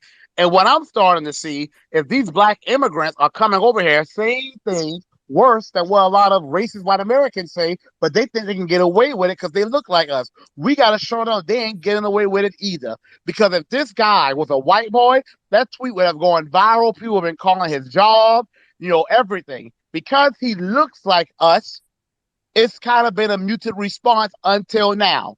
And I also do want to bring this point out as well. We are just unique people. I'm really realizing more and more. I always knew it, but culturally, I'm realizing we see things differently. Like what he said, that he doesn't care about what happens in Nigeria. Only the biggest black American coon will ever say, I don't care about my people. Even the athletes that we always have a lot of criticism for, black celebrities, even though we know they can do better, they all usually, you will see some foundation they have, whether it's paying for kids to get haircuts. Like, usually, and this is proof, black Americans are the most philanthropic people. It's proof. And black celebrities actually give back to charities and stuff more than any other group. Y'all can Google it. It's true. We have a communal mindset. I'm noticing with some black immigrants, I don't know if it's cultural, but there does seem to be a communal mindset. I remember Tariq Nasheed one time said they view it almost like tribal warfare. Like you're just a warring tribe of mine, and I'm against you, you against me. We don't have that. And when we do get a coon, we go at our coons hard. We let them have it, which is why usually coons don't hang around black people who are on cold. So, is it you? Is it Rella? Yeah, I think so. Hey, Rella, how are you? Hey Marcel, hey Nas, how are you guys? I'm good. How are you? I have a little headache, but I'm okay. I think I was just upset just going through that guy's tweets and listening to him talking. Peace to everyone in the room and on stage, and um, I just wanted to point out the fact that he really tried to use um, intelligence as a weapon.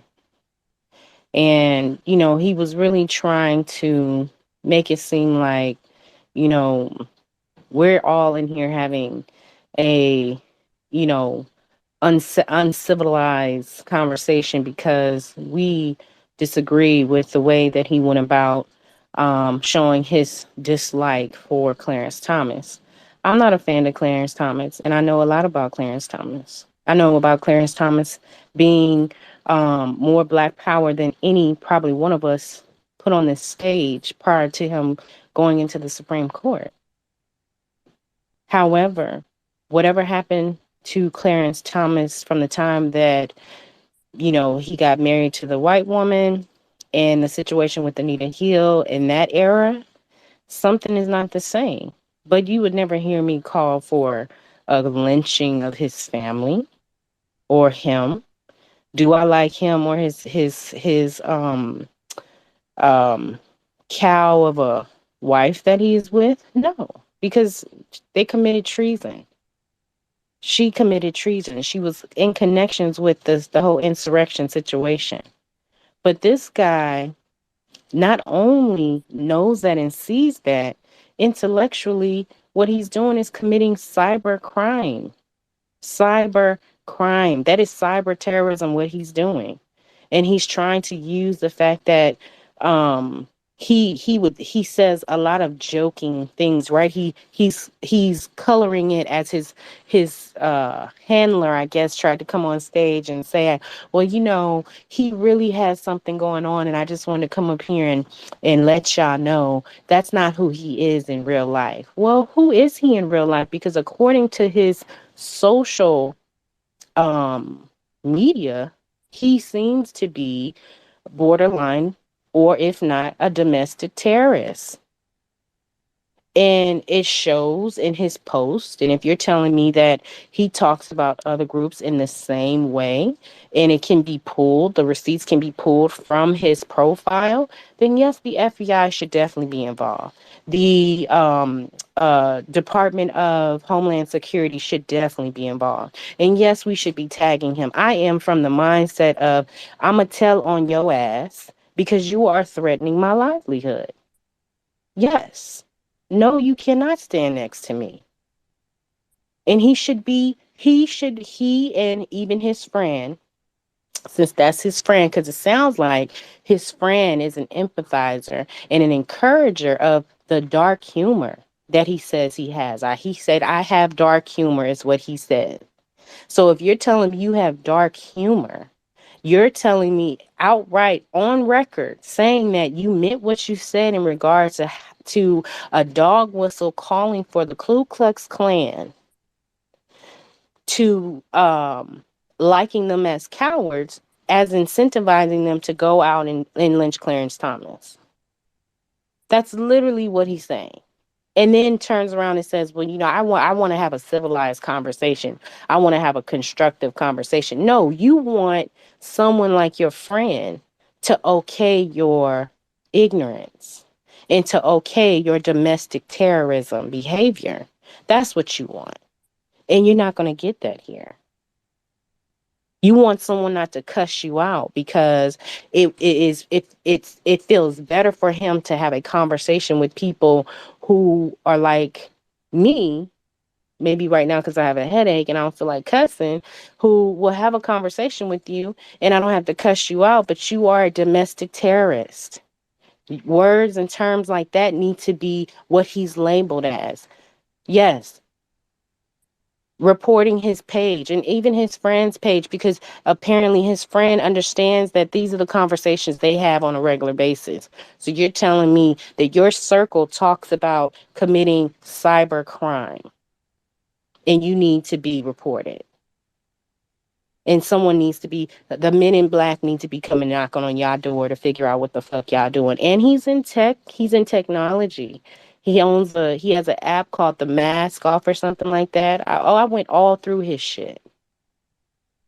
So, yes, we need to delineate. And yes, I like the gentleman who had um, the Star Wars character on his profile, and he said, we have to really get to a point where people are going to have to prove their intent being in our spaces, whether in reality or on social media, because these types of things right here are a danger to us.